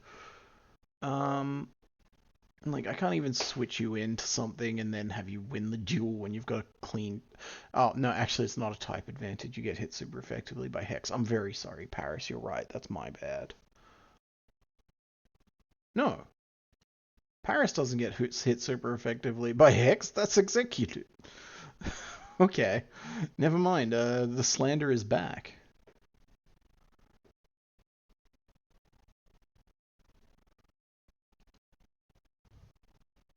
I guess I would have to, like, go start with Fanfi, win the duel, switch to Spheal. Spheal would then bait Shockwave as the highest damage move, and then I could switch in on the Shockwave with Paris. And then I'm baiting Hex, but I can Mega Drain. That sounds right. On Frillish arrival, switch to Spheal / any healthy water to bait Shockwave, switch again to Paris to duel with Mega Drain. Hopefully. Lol. And then we just have to worry about the Whirlipede on the second trainer. I'm calculating the second trainer first. Not sure why.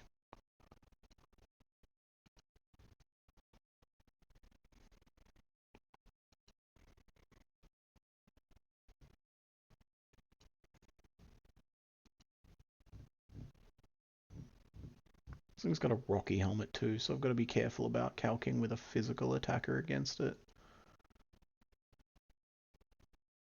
Pin Missile. Why does Pin Missile do like 1,000,000 fucking damage? That's only if it's 3 hits too.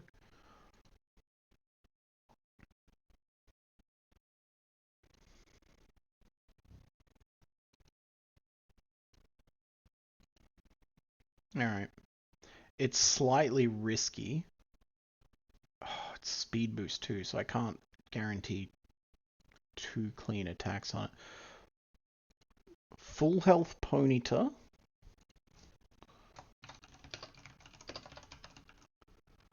Duels Whirlipede. Most likely. It takes not much from the first turn of rollout, and 2 shots with Flame Wheel, even with some chip from the Rocky Helmet. So, that's the second trainer battle theoretically lined up. The first one, I need something that I feel like the Tortuga, even with the Rindo Berry, like the Tortuga gets kind of mollywopped by Bullet Seed, because like the Rindo only stops the first tick of that. So if I like turn off the Rindo, then yeah, it like probably 2 shots, because like the first shot gets Rindoed and then every subsequent shot doesn't. So I say I've got execute duels Tortuga. I think I'm comfortable asserting that. So I've got 2 Pokemon I can bring, so long as one of them's a water type, so that I can bait Shockwave in Battle 2. And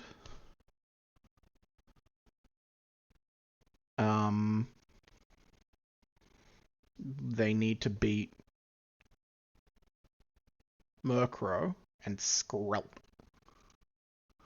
So Murkrow is the lead. Let's have a look again at Prinplup versus Murkrow, because Prinplup does just win with Bubble Beam, so we can just kind of like slot that in place there. Say Prinplup lead beats Murkrow. Does Fanfi just like win against this guy? No, because of the Water Pulse. So if like it comes in and then it probably uses Acid or Toxic on me, right? I feel like this would actually be a potential candidate to bring. Croagunk's got Fake Out, but then it can't really hit it because that thing's a poison type too.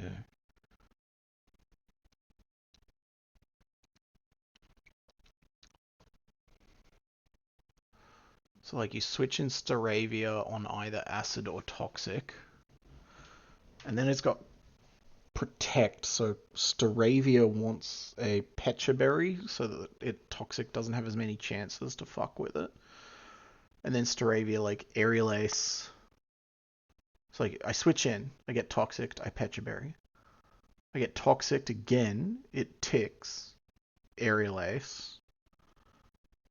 Protect, Toxic, Protect, Toxic. Staravia with Pecha. Hopefully duels Skrelp. That's how I'm doing it. So, I'm going back to the game. That was about as much thought as I've put into like tournament finals in real life, which is aren't a thing I've done in about a decade. So, step 1. Bring the Pokemon you need to bring. Paris is on the team. Fletchinder, Staravia is on the team. And Surskit is not on the team. So, let's just Staravia duels Murkrow to start with. No. Good lord, my friend. Prinplup beats Murkrow. Staravia beats Skrelp. Execute beats Tortuga. Fanfi beats Marianne. Then Frillish comes in, switch back to Prinplup to bait an electric move, then switch to Paris to win the duel, and then Ponyta beats Whirlipede. So that is my line in the order I want it to be. So, checklist.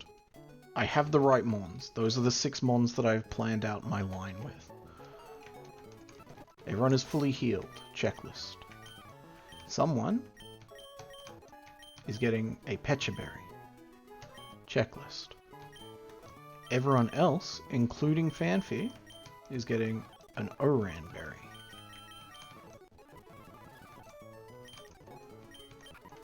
Oran, Pecha, Oran, Oran, Oran, Oran. Fanfi's getting a Pecha Berry as well, actually. Fanfi holding the Pecha is more just double check that, because Fanfi is dueling the Marianne, which uses Toxic. So yes, Fanfi holding the Pecha Berry is correct. Alright.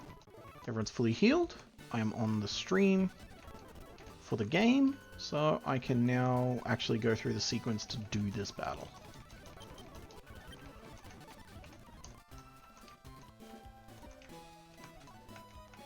That was fun, if it worked. If it doesn't work, it wasn't fun.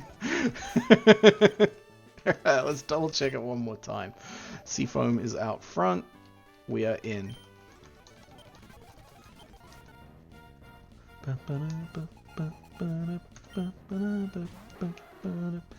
Alright, so Prinplup duels Murkrow. Heaven or Hell. Let's rock! Bubble Beam always deals at least 51%. Wing Attack deals 30 to 36 when it doesn't crit. So I can always 2-hit KO with Bubble Beam. Crit was unnecessary but not unwelcome.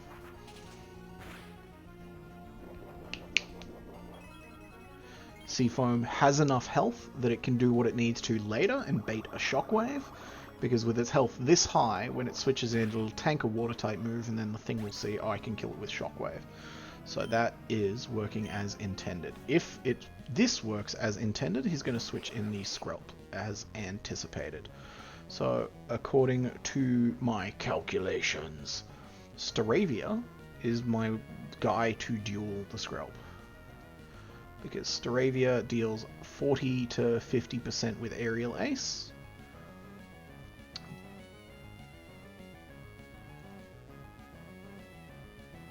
And takes less than that from Acid or Water Pulse. Do I actually want to stay in? And, oh, this is interesting, right? Because like, if I stay in, I can click one Pluck, deal like 20% to Skrelp, and really lock in the 1v1 for Staravia, at the risk of not baiting Shockwave from the Frillish. I honestly think that's probably still worth it. No, because then I'll be baiting Hex. Yeah, okay, it's not worth it. Don't change plans midstream. Just switch to Staravia. Just like we practiced, boys. Alright. Alright, Pecha Berry triggers as I anticipated. So we get a turn of using Aerial Ace before it uses Water Pulse. It doesn't use Toxic. Okay, that's fine. So now it sees that it can 2-hit kill me with Water Pulse. I can Aerial Ace. And it's poisoned me. Okay. Alright, so it didn't quite work. I just sort of vibes it and it didn't work. Alright. That's fine, that's fine. Now it's baiting random move. It might use Water Pulse, it might use Acid. Either of them kill me. It's got base 30 speed. Who's faster? If it uses Acid, this will be a disaster. If it uses Water Pulse, this is like nothing. And it might use Protect, actually, because I was poisoned. Alright, it used Water Pulse, we're fine. So now I'm faster than it, because I've got base 40 speed. And I can just hit it with Confusion, and Confusion will deal at least 43%. So it's alright, we're back on our line.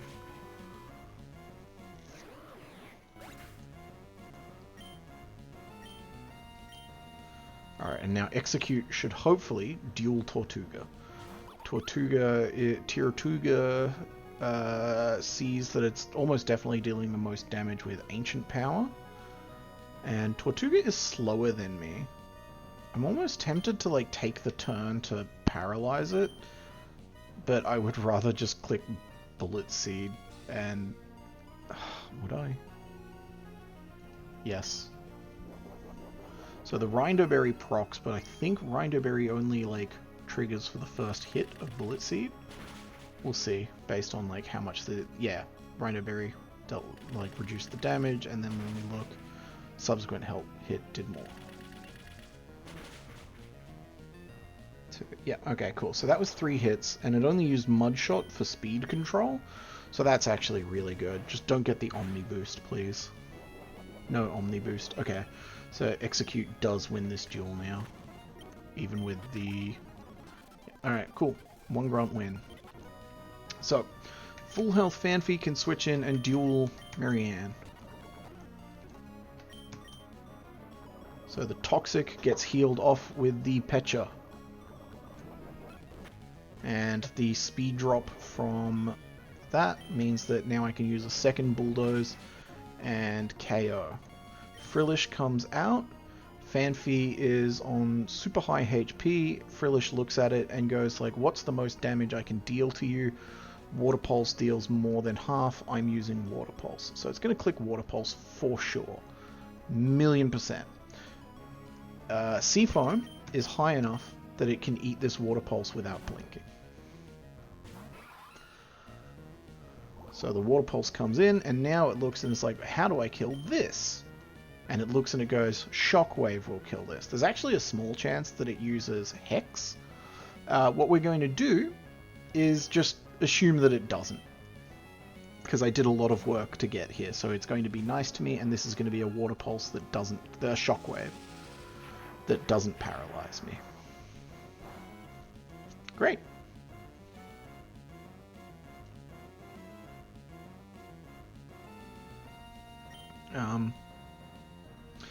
I'm now realizing I could have just switched to Paris for the Water Pulse. Paris doesn't care if it gets Water Pulsed. I thought that the thing that was doing this was weak to it, but it's not. So Mega Drain against this Frillish is a clean, probably 3-hit KO. Definitely. No. Almost definitely not. So instead, do I Stun Spore just for the, like, control that offers me? It makes me faster than it. Just don't miss. So here's the Hex. The Hex crit, but it couldn't have killed me even as a crit. But it does mean now I have to sort of play around this Frillish without using the one Pokemon I have that's at full health. Oh, and it's got a Lumberry! I fucked up!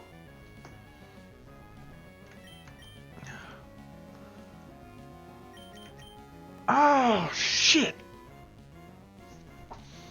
What do I do? What do I do? Oh, everything was really clean, and then Paris fucking lets... It's not Paris's fault, it's my own fault. Alright, think. Paris is baiting... I think random move. It's baiting either Water Pulse or Hex, because both of them deal enough to kill. Actually... Water Pulse doesn't. It's baiting only Hex. But Brownie is poisoned, so even though it's immune to the Hex, it would die after switching in. Ivory would also die to it. Ivory is slightly slower because they have the same base speed, but this has worse IVs. This is a psychotic thing to ask, but how does Ponyta do against Frillish? Not great.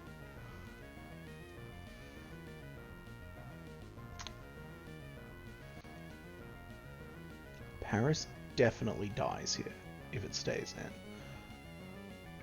in. But I tragically think the best move is sack someone to get in Fanfi, who's still at almost full health. With Fanfi at almost full health, Water Pulse doesn't kill unless it's a high roll crit, and then Bulldoze drops its speed, which makes it a little easier to duel broadly. Okay, it's... I have to sack Staravia. No, I have to sack Exit. Who gives me more value in the upcoming gym? Staravia has Intimidate.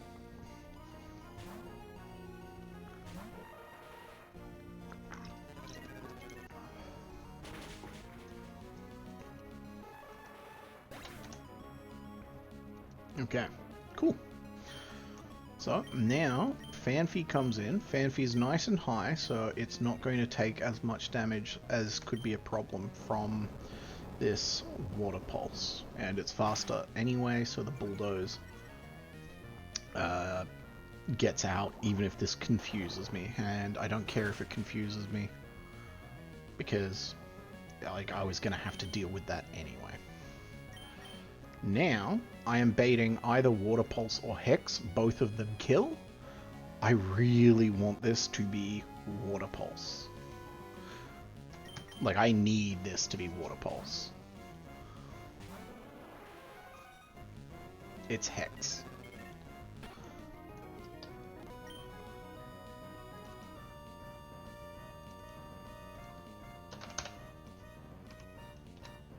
Okay.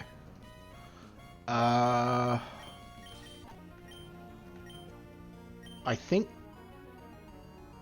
the Pooch is screwed.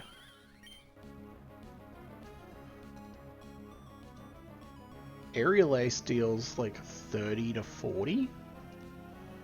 And then this dies. I think I just have to. I think I just have to eat the fact that like everything's dying. Yep. And then now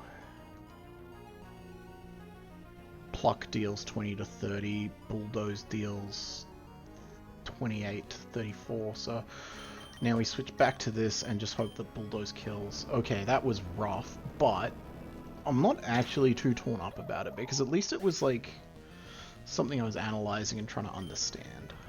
Okay, and now you just need to win this 1v1. You just got it. Like, there's no two ways about it. If you don't win this 1v1, what the fuck was the point of it all? Okay, there we go. That's what we want to see.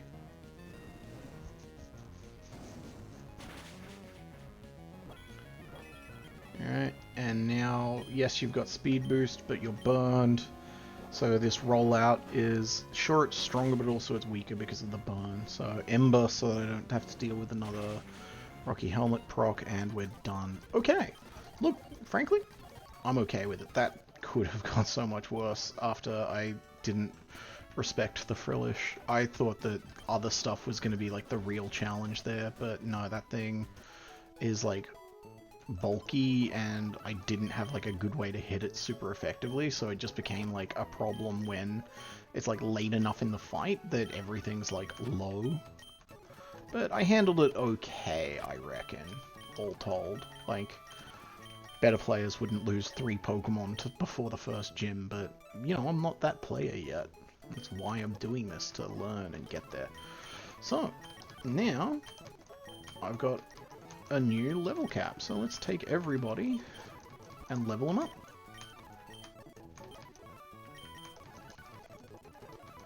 Aquajet on you feels good, like, just because priority feels good.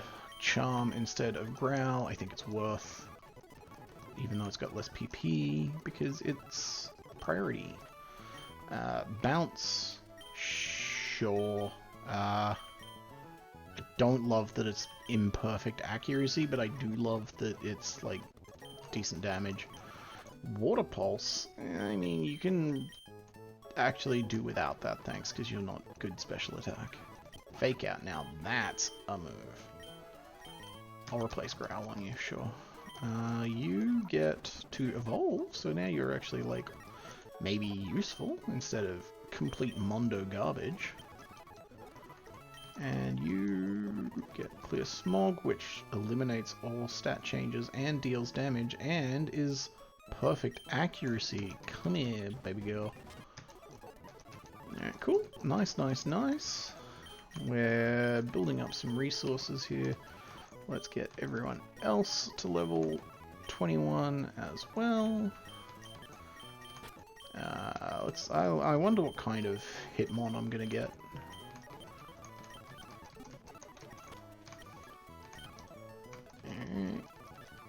You evolve at 22 in this, don't you? Hitmonlee! Hitmonlee is good.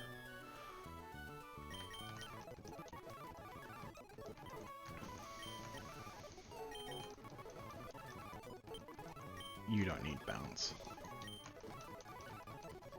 Okay, cool. So there we go. Now everyone is 21. And we've got a new battle to map for at a new level cap that we are now doing a fight that's like at the previous level cap with our current higher levels. So I hope that that's going to sort of circumvent the pain point of like having slightly less options than we otherwise would. So now we're gonna go back and look at the line.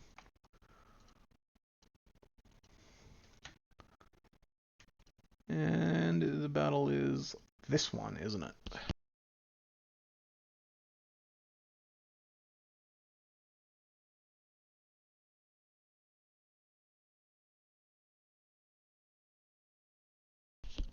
So, right off the bat, look at this juicy reward from waiting.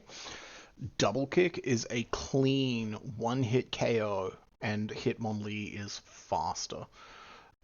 Actually, it might not be faster because it's a bad IV and a not so helpful nature, but I'm just gonna ignore that. Even if it's not, it's gonna headbutt me and then die. If it is faster, it'll Aqua Jet and then die. So Hitmonlee, the right choice to start the fight for sure. I'm gonna pop it in front in the game now. Okay. So let's just assume baiting down the line. Ponyta comes in. Ponyta also gets like pretty cleanly 1v1'd here. Play rough. Can kill if it crits. And even if it doesn't crit, like Aqua Jet 30%, 25%, play rough 70. Okay. I don't think I want to do that just in case, like out of an abundance of caution, particularly when I've got 1, 2, 3, 4, 5, 6 water types, and this is a fire type. Like, I'd rather just bring in one of the wet boys. Like, switch to Prenplop, Bubble Beam, Bosh. So, Fanfi loses pretty egregiously to the Electros because of Mega Drain and Levitate. Who does better than that?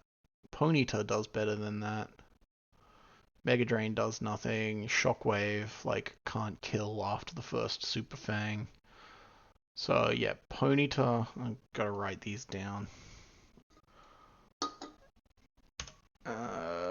So, Hitmonlee crushes Bibarel.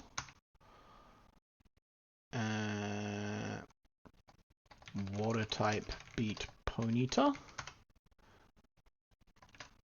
Ponyta beat Electrike.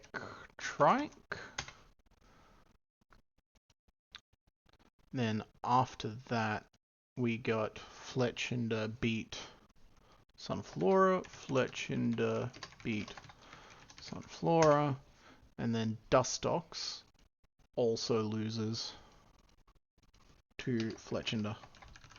So that uses 4 Pokemon, and then I think to just sort of like round out my odds, I bring along Buizel, because it's got Fake Out and Sonic Boom, which will be a really good 1-2 if necessary.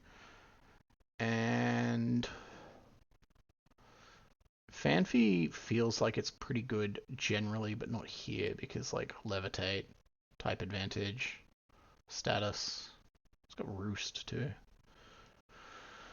So, Clauncher? Like, yeah.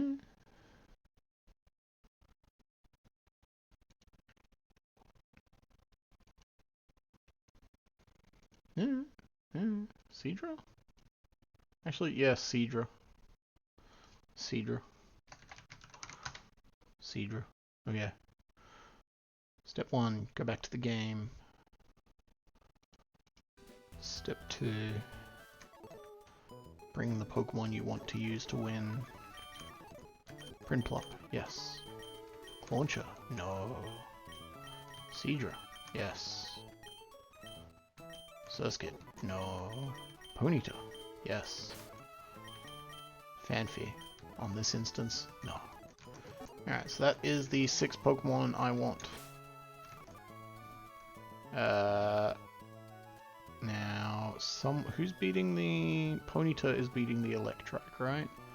So Ponyta gets a Pecha Berry, so that the Toxic wastes its time. Everyone else gets an Orand.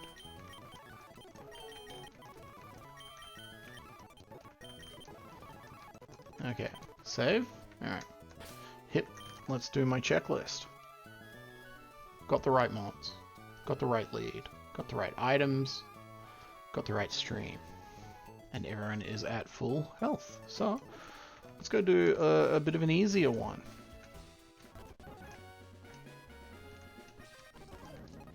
Alright. I'm just going to double kick. I'm not even going to fake out. The double kick always kills.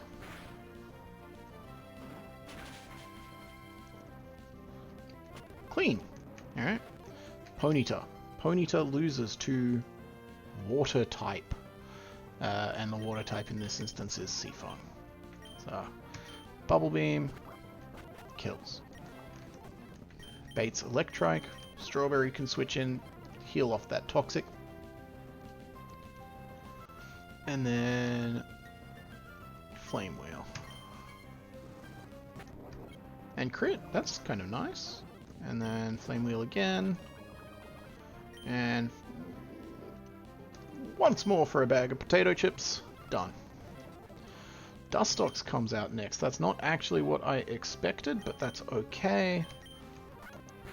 Oh, because Venoshock changed the math. Right, yeah, okay, so that's fine. Fletchinder comes in on Dustox and can kill with Aerial Ace or Flame Charge after 2 hits, so just throw out the wrong attack. And now I'm poisoned, so now it sees better odds. Alright. That's fine, that's fine. Now it's just Sunflora and brought 3 water types. Alright, that's okay. I'm still confident in my ability to get out of this without losing anything. So having a quick look here, it's baiting random move. It could be Energy Ball, Sludge Bomb. It's baiting random attack, so it could be a poison attack or a grass attack. I'm kind of confident in this guy's ability to just like eat a hit and then fake out in return, get some free damage on the board. And then double kick deals like 66 to 81%. That could just be a KO right there. And it is. Okay, cool. I beefed it a teeny bit, but I didn't lose anything, so we count that. We take those. Let's go get healed. 10 and 6. Out of an abundance of caution, let's just cure that. And 9, 8, 7, 6, 5, 4.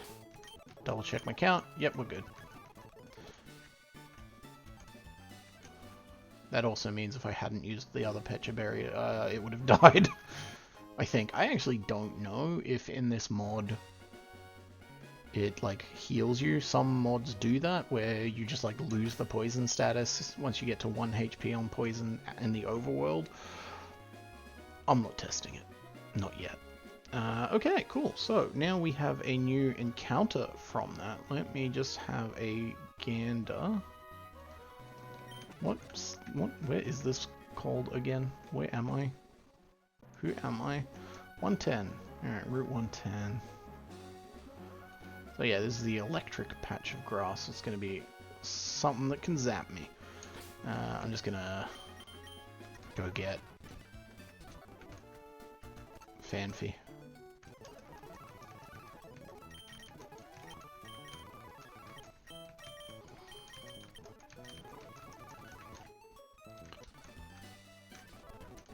Okay. Fanfi in the lead. Do I have the rare can, the repellent on? I might. I'll just spray it and find out. It's deactivated. Okay. Yeah, I did. Shinx! Kind of gotta be careful not to kill it, so I'm just gonna use Charm. And then balls. Balls. How many balls do I have? I don't want to waste. 25. It's not really a waste. I just don't want to run out. Alright, there we go. Shinx is one of my partner's 2 favorite Pokemon, the other being the autistic creature Esper. So, Shinx.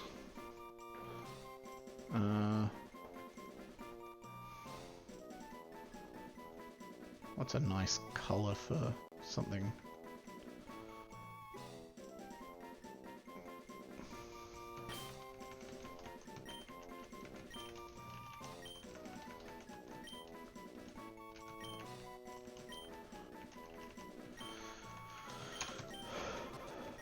I was an English teacher for a while. I don't know how to spell nectarine. Alright. There we go. So let's just go ahead and get that thing up to speed as well.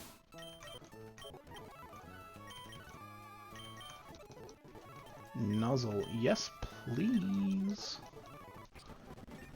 Oh, so good to have a Shinx. Now it's gone. Bite and Nuzzle together are nice to have because para-flinching. And there we go. Now I have a bunch of level 21 Pokemon. Now, here's where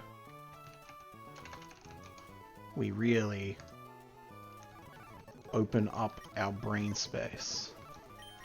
Because like I said, I'm no longer playing to save resources.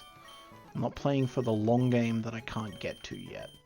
Get better, start getting to the long game, then start playing to the long game.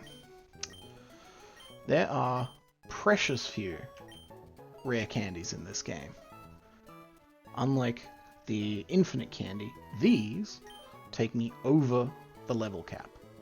Surskit evolves at level 22.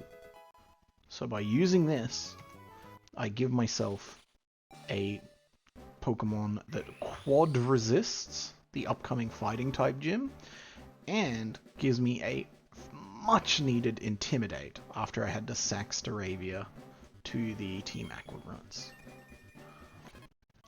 So that is a huge boon to me and worth the investment. Yes, actually I will immediately get rid of the scary face you just learned. Let's also look at my TMs. Defog, Swagger, Rock Blast. Nothing that really tweaks my nips. Nothing I really feel the need to change things for. With that done, now I'm going to run that script for like the 80th time this evening.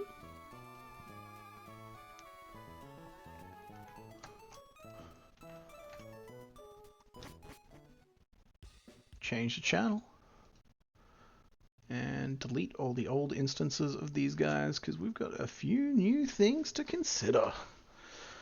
Alright, hell to the yeah. Alright, first gym trainer.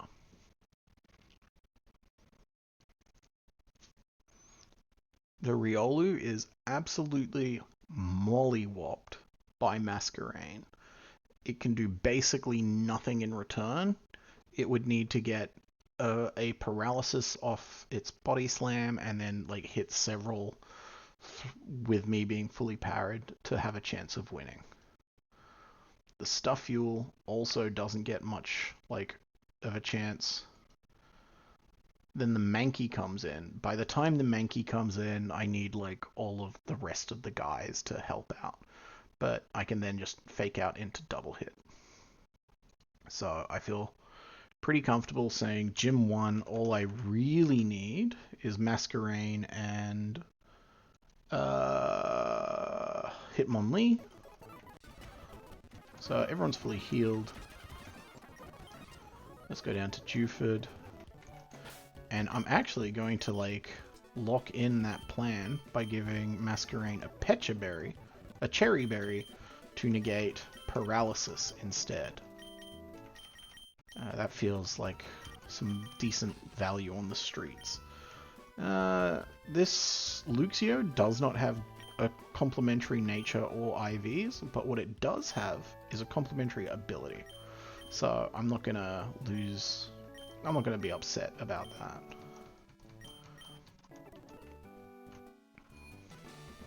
Hello.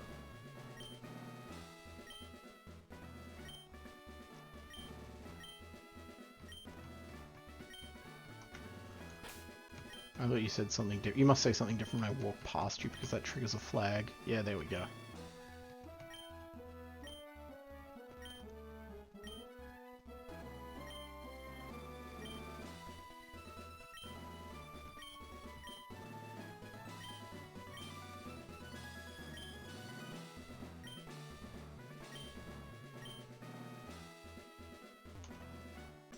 Alright, here's our first trainer.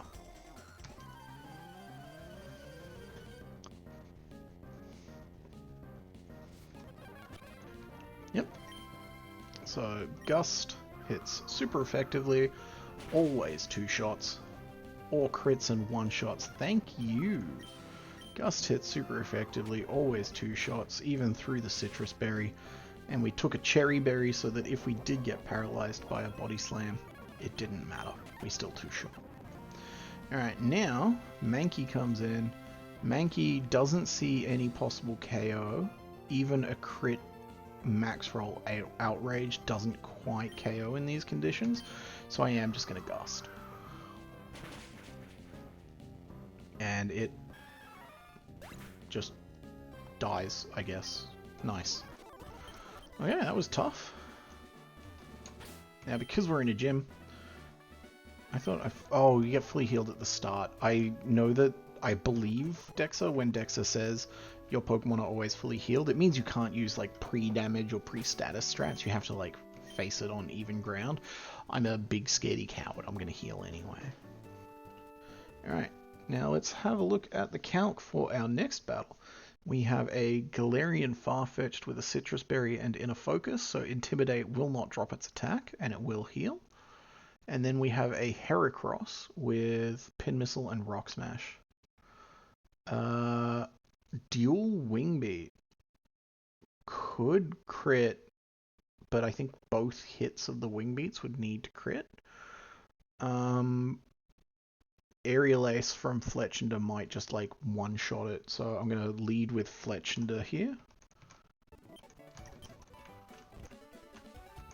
And then I've got Masquerain in the back for the other guy, so I don't feel the need to like step by step this. I'll just put you in instead of Weasel and Bosh.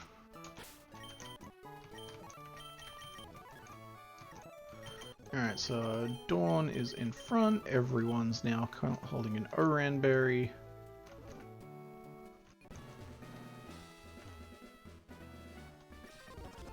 Here's my guy. Aerial Ace. Quick Attack deals 20% to this Farfetch'd.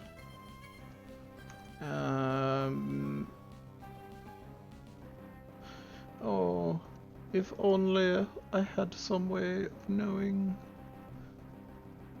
Yeah, so that's not gonna kill, so I might as well just aerial ace again. It's gonna use quick attack because it knows it's gonna get bonked. Alright, cool. So Heracross comes out. Heracross is definitely faster than me, but it only has Rock Smash and Pin Missile, and even if Pin Missile was launched every successful hit and crit every successful hit, I don't die, so I'm just gonna aerial ace and win. Nice. Alright. I'm gonna stay in the gym. I'll listen to the gym music while I draw my next line. Alright. We have Makuhita, then Mankey, then Ledian. Let's say I led with Masquerain again. Masquerain has a decent chance of one-shotting, but also theoretically can die to being one-shot by Rock Throw because it's a quad weakness. So let's recalibrate that. My other flying type is also unfortunately quad weak to Rock Throw and doesn't intimidate first. Also, this thing has a Flame Orb, though that does mean that the first turn it's not burnt and Rock Throw does not KO, even if it's a crit. So I actually can just safely Gust twice in a row because I'm faster, and then that baits in either Mankey or Ledian. I love you, Ledian, but you're like the worst. And then, yeah, like Fletchinder just kind of turns both of them into sandpaper. So the plan is this guy in front.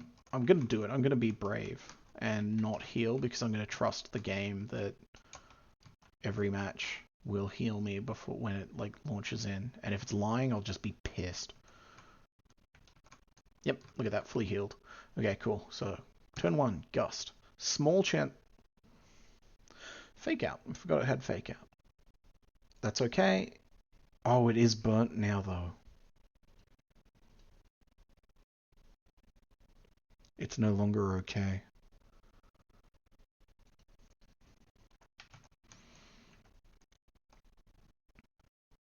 It's definitely using Rock Throw because it sees a kill with it.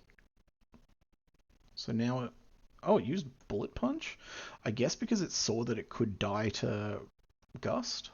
I'm confused. Okay, Fake Out, and then Double Kick kills it. It's fine. So Ledian comes out. Ledian is rocking Drain Punch, Thunder Punch, Ice Punch, and Mach Punch. That would be cool, but Ledian is like the weakest guy in the entire world. So I'm going to switch in Nectarine to intimidate it just to like get that even lower, and then Nuzzle to get it paralyzed. And then I would rather have Fletchinder already out when the Mankey comes out, just for like my own peace of mind. So I'm even going to take another turn to use Baby Doll Eyes to drop its attack even further. And now I can switch this in and be like, I don't care that it's like a super effective Thunder Punch. There's 0 chance that this does meaningful damage to me. And I can just Aerial Ace to kill it. And then I can just Aerial Ace again. And I didn't kill that. Which I thought was... You're not watching it! Oh, screen change! I only saw the eyeballs. Shit. Look, it's fine. Nothing's gone wrong yet. It's fine. Nothing's gone wrong yet, except for all the things that you heard me say had gone wrong. Okay. Although, maybe I can figure this out. Why, when it says Aerial Ace is like a clean 150% damage, is the Mankey still alive? And the answer is it's got a Focus Sash. That's why. Right, yeah, okay. Anyway, let's finish this off with a quick attack, because it's only got 1 HP, so... Alright, there we go. Didn't do my checklist, did I? Out of sight, out of mind. No checklist. So we've got 1, 2, 3. We've got 3 more gym trainers before the gym leader. The gym leader is going to be really hard, so I don't want to do the gym leader tonight. But I wouldn't mind. Has my timer stopped? It fucking has. Does it stop every time I change? 11? 12, 13, 14. Okay, I guess it stopped at some point. I must have pressed 5 on the numpad. I don't remember doing numpad math, but I guess it happened. Okay. Don't worry, I'll checklist this time. Hello. No, you can talk. You can. I got a very tender, loving, affectionate pat on the head, and then I said hello, and she threw up her hands and ran away. Alright, what do we got here? Meditate into Machoke into Girder. Meditate can almost one-shot me with Rock Throw. And can do, like, pretty decently against Hitmonlee as well. I want to check something, actually. Hitmonlee. So it gets low kick at 25. This thing's got kind of, like, bad moves, but it's got good numbers behind those moves, so it's fine. So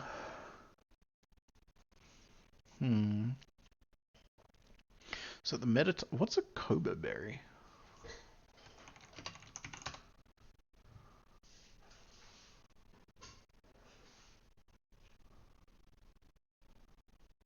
Super effective flying attack. Oh, okay, it's one of those. Okay. This is where I'm up to now. Furthest I've gotten on stream, which is nice. Okay, so Meditate deals like pretty chunky damage generally. I could nuzzle to get the paralysis. Then I'm baiting Brick Break. I could also start with Ponyta and Flame Wheel and hope for a burn, because that's like 2 chances to trigger a burn. It does have Fake Out, so it's going to Fake Out turn 1, which makes it 3 chances for a burn. I'm okay with that, so let's write it down. Ponyta lead into Meditate. Fake Out plus Flame Wheel plus Brick Break equals, hopefully, burn. These 2 guys are the ones that I'm more worried by. I have to be careful not to status them, because they both have guts, which greatly increases the damage they deal when they are statused. So let's look at the Machoke first. My Fletchinder has Flame Body, so I'm kind of resistant to the idea of using the Fletchinder against them. Masquerain, Gust, clean 2-hit KOs on the Machoke, and the Machoke doesn't have a super effective move to hit me with. Theoretically, if it was burned, it suddenly like goes up pretty substantially. And then also cleanly 2-hit KOs on this thing, but this thing has Rock Throw. So does Fletchinder? Yeah, Fletchinder 2-shots the Machoke as well and outspeeds. It might make more sense to start with Fletchinder out on Machoke, because if the burn procs, then the Fletchinder like still goes faster. And then he switches to the Girder. He sees Rock Throw will definitely be a kill no matter what. So I switch to like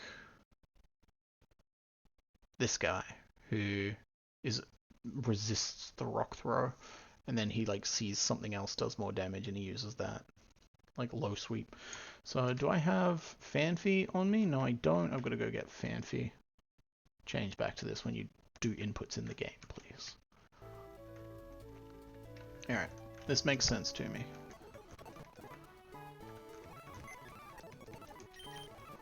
Alright, So Fanfi comes in instead of Cedra. And everyone is O-ranning today.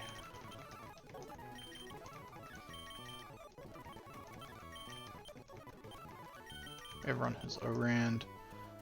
And it is Ponyta to start against the Meditite. Right? Yes. So I guess I should go get Ponyta. And Ponyta is coming in instead of Nectarine? No, Nectarine comes because I want the Intimidate in case I need it and the Baby Doll Eyes. I just need to make sure I don't use Nuzzle. So instead I'm leaving Seafoam behind this time. So Nectarine at the front with just an Oran. Everyone's got Orans. And I'm in. Am I going the right way? No. What? What? Uh-oh. Uh-oh. Uh-oh, uh-oh, uh-oh, uh-oh. Uh-oh. Okay, we're steering. Okay. It's fine. It's fine. It's fine. So, Flame Wheel. Fuck. Flame Wheel doesn't two-shot the Breloom, but Bounce does, and Bounce comes out faster than everything you've got, but it has Fake Out. So we're going to bounce the Breloom and Fake Out the Meditite to make sure that my Bounce goes off, because Hitmonlee's Fake Out will be faster than Meditite's Fake Out, and Meditite will flinch, and then Breloom will do something. Bullet Seed, that's okay. 1, 2.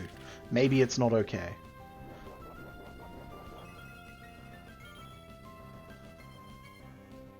3, 4. Just don't do all 5. Don't do all 5. Alright, Strawberry is now using Bounce. Bounce will go off and kill Breloom this turn. Shit. Switch Peach for Dawn. Dawn quad resists Bullet Seed, so the Bullet Seed won't do much.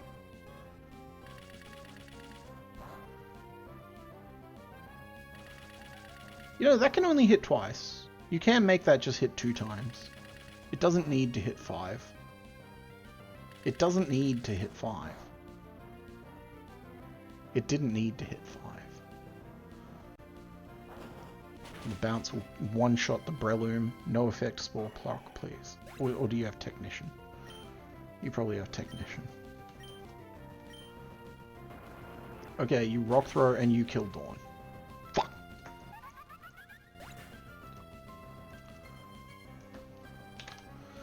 None of the documentation said that I could accidentally trigger these as a double battle. Okay. So, the Breloom slot now is going to be Mindfu with Inner Focus. So I can't make it Intimidate, which is a real shame. So Sky comes in. I need to beat everything in that left-hand slot so that the right-hand slot is in a 2v1. That's the play here. Bounce, again, should one-shot. There's a chance it doesn't. But Flame Wheel always does. But does it... This thing is going to Fake Out. And the Mindfu, the Meditite is probably going to Rock Throw. So what I'm going to do is I'm going to bounce, even though it's not a guaranteed 2-shot, just in the hope that the fake out goes onto Fanfy, and the rock throw goes onto Ponyta, in which case, like, that benefits me because the rock throw misses. I'm going to charm onto the Meditite slot, because if the fake out goes onto Ponyta, fake out plus rock throw shouldn't kill, and at least then I've like reduced the amount of damage that the Pokemon I want to stay here is doing. Okay, so the fake out went onto Ponyta. That's not ideal. And it was a brick break. It wasn't a rock throw, so that's okay. So the charm drops the Meditite's attack harshly. So now it's dealing a lot less damage, which is good because it hurts and makes me sad. So now I'm going to do the bounce, and I'm going to stay in and just charm again. So that's perfect. That's exactly what you want, because now it can't use detect next turn. So that's like the best turn possible for me. So just charm on the Meditite again, and hopefully the bounce just kills Mindfu, and it does. Okay, cool.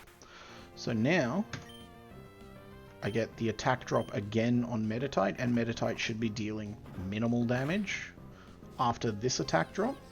And the Q-Charm also means now it's infatuated and has a chance just to not attack. It's basically paralyzed without the speed drop. I'm like so like brain go fast right now. So Baneri has Fake Out, Jump Kip, Triple Axle, and Triple Axle is bugged. Be careful. What does that mean? What do you mean? Mechanic changes. No. AI document? AI document. Okay, Triple Axle is not mentioned in the AI document. The mechanic changes document. Move changes. Control F, triple. But spelled correctly. Huh? It's not... What if I search Axle? Okay, it's not changed, so I guess it's just not in that document. Okay, well what about the, Okay, I guess I just have to anticipate it's bugged, but how is a fun mystery. Okay, it's fine, it's fine. So this thing's probably going to fake out again, but it might be seeing a good kill with Triple Axle. So I'm going to leave Strawberry in to Flame Charge into Baneri. And Sky, I'm going to switch with Nectarine for the Intimidate on both of them.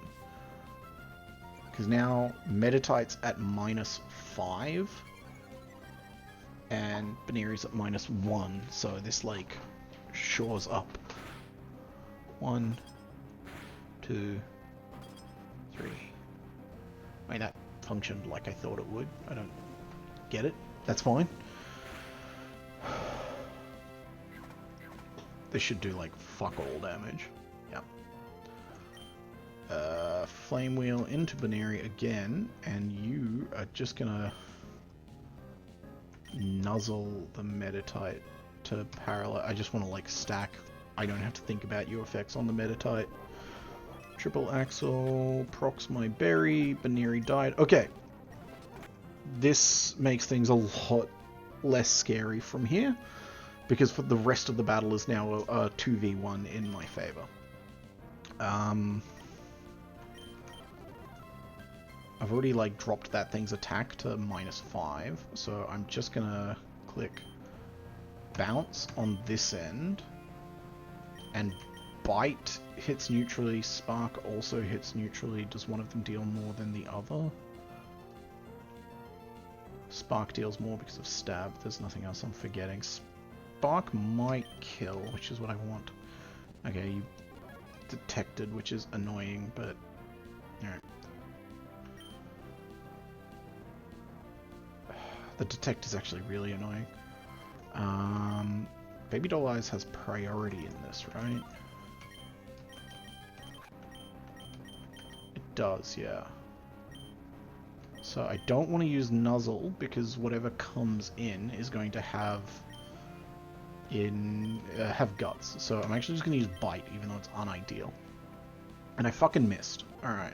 You didn't need to miss, but sometimes we do things that we don't need to. Alright, cool. Now the next thing comes in, and Strawberry is mid-bounce. So I'm going to switch in Shale for the Intimidate.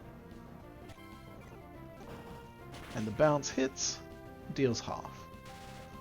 And fuck off! Why did you paralyze? That's not... Alright, it's okay because now I can just, like, kill it before it does anything except for the fact that it just did something and killed me with a crit. Come on, man. I'm, like, working so hard here. Okay, Fake Out and Gust.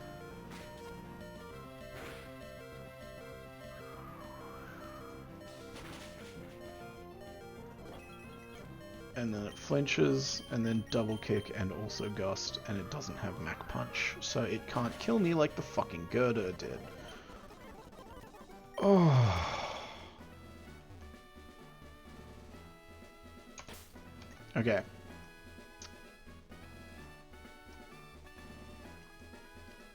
Okay.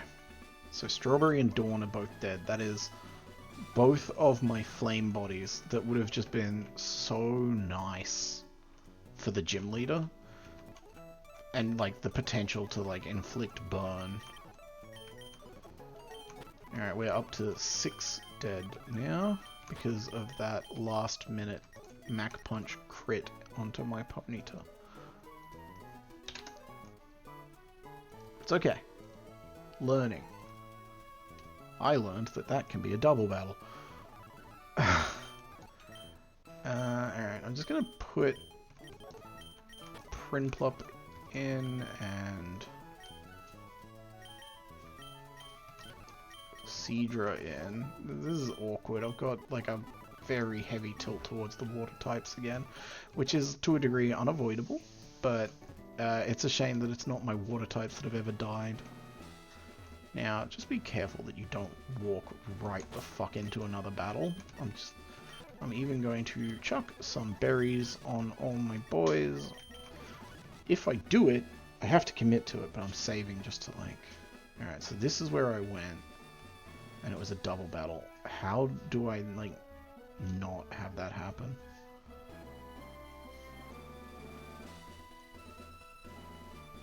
Do I come up here and, like, talk to him? Okay, alright. Well, the good news is now there's only one more gym trainer left, so let's go ahead and look at the line. Now, first I have to regenerate so that all the guys who died aren't there anymore.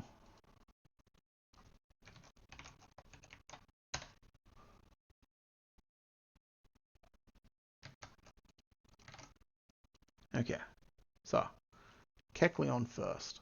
Drain Punch, Dizzy Punch, Shadow Punch, Thunder Wave. How's Fanfi do against you? Not great. How's Prinplup do against you? Slightly better. Masquerain, I don't want to use Masquerain against you because... Actually, I want to lead Masquerade against you and then immediately switch to Fanfi so that I've got the Intimidate and the Thunderwave immunity. Yeah, that's how I want to start. Masquerain in the front, and then switch to Fanfi frame 1. Evolving Masquerain was the right call. Okay, and then Fanfi just like 1v1s you when you're at -1 attack.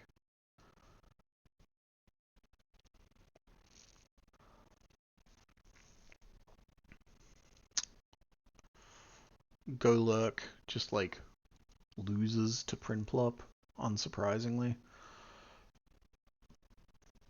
So does Pignite, unsurprisingly. Same with Seadra. Now, Hackmo with Dragon Breath, Dragon Tail, Protect, and Iron Defense. This is the first instance where I want to take Celio, so I have to go back and get that. And I also have to change this to the game.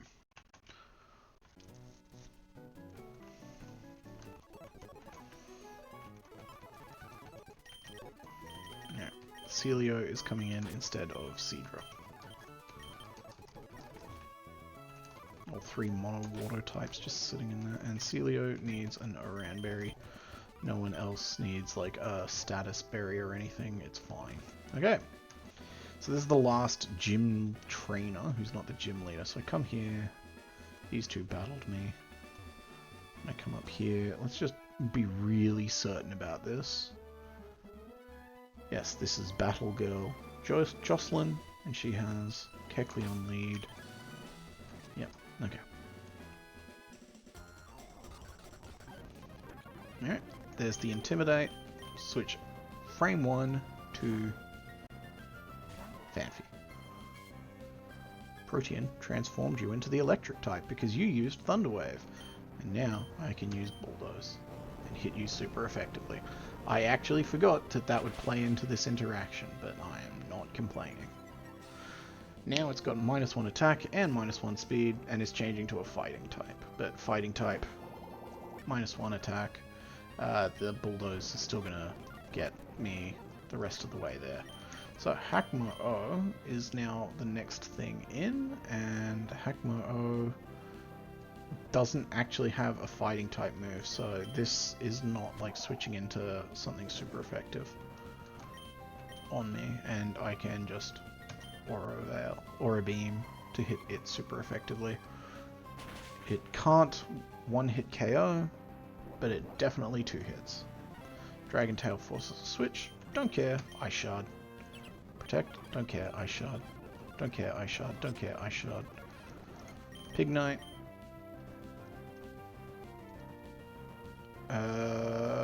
Yeah, I'd rather just like Prinplup than anything else. Right? No, because I get 2 hits before I hit back. So maybe I would rather switch to Masquerain first for the Intimidate. Yeah, I think I would. It can't one-hit Masquerain even though it can hit it super effectively with Flame Charge.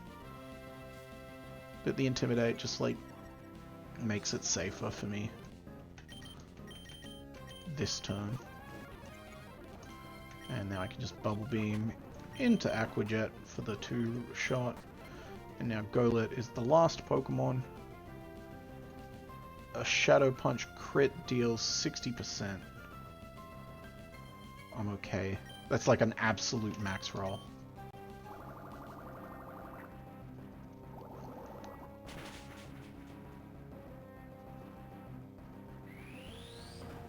Yeah, Mega Punch, that's fine. That can't kill me, even on a max roll.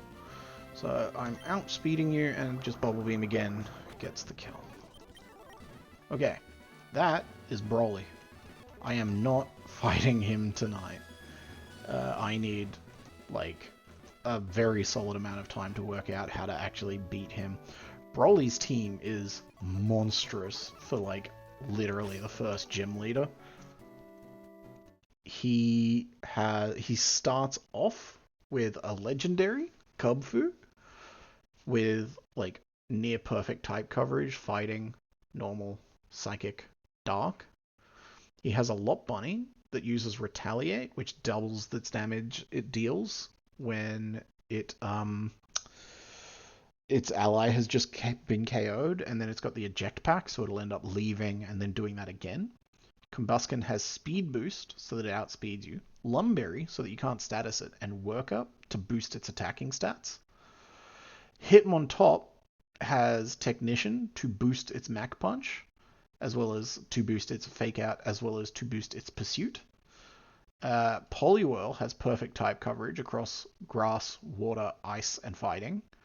And then Scraggy has Rest to heal itself, as well as Shed Skin to end the sleep early, as well as Power Up Punch to deal more damage over time. So all 6 of these things are, like, scary. So I need to plan that out. But for now, I'm actually pretty happy. I'm up to the first gym leader and have done it properly. So that's a good spot to end it for now. Thanks for being along if you were here. I understand why you weren't. Literally everyone else in the world. But I'm going to do this again once I've planned my attack. Until then, see ya. Have a good night.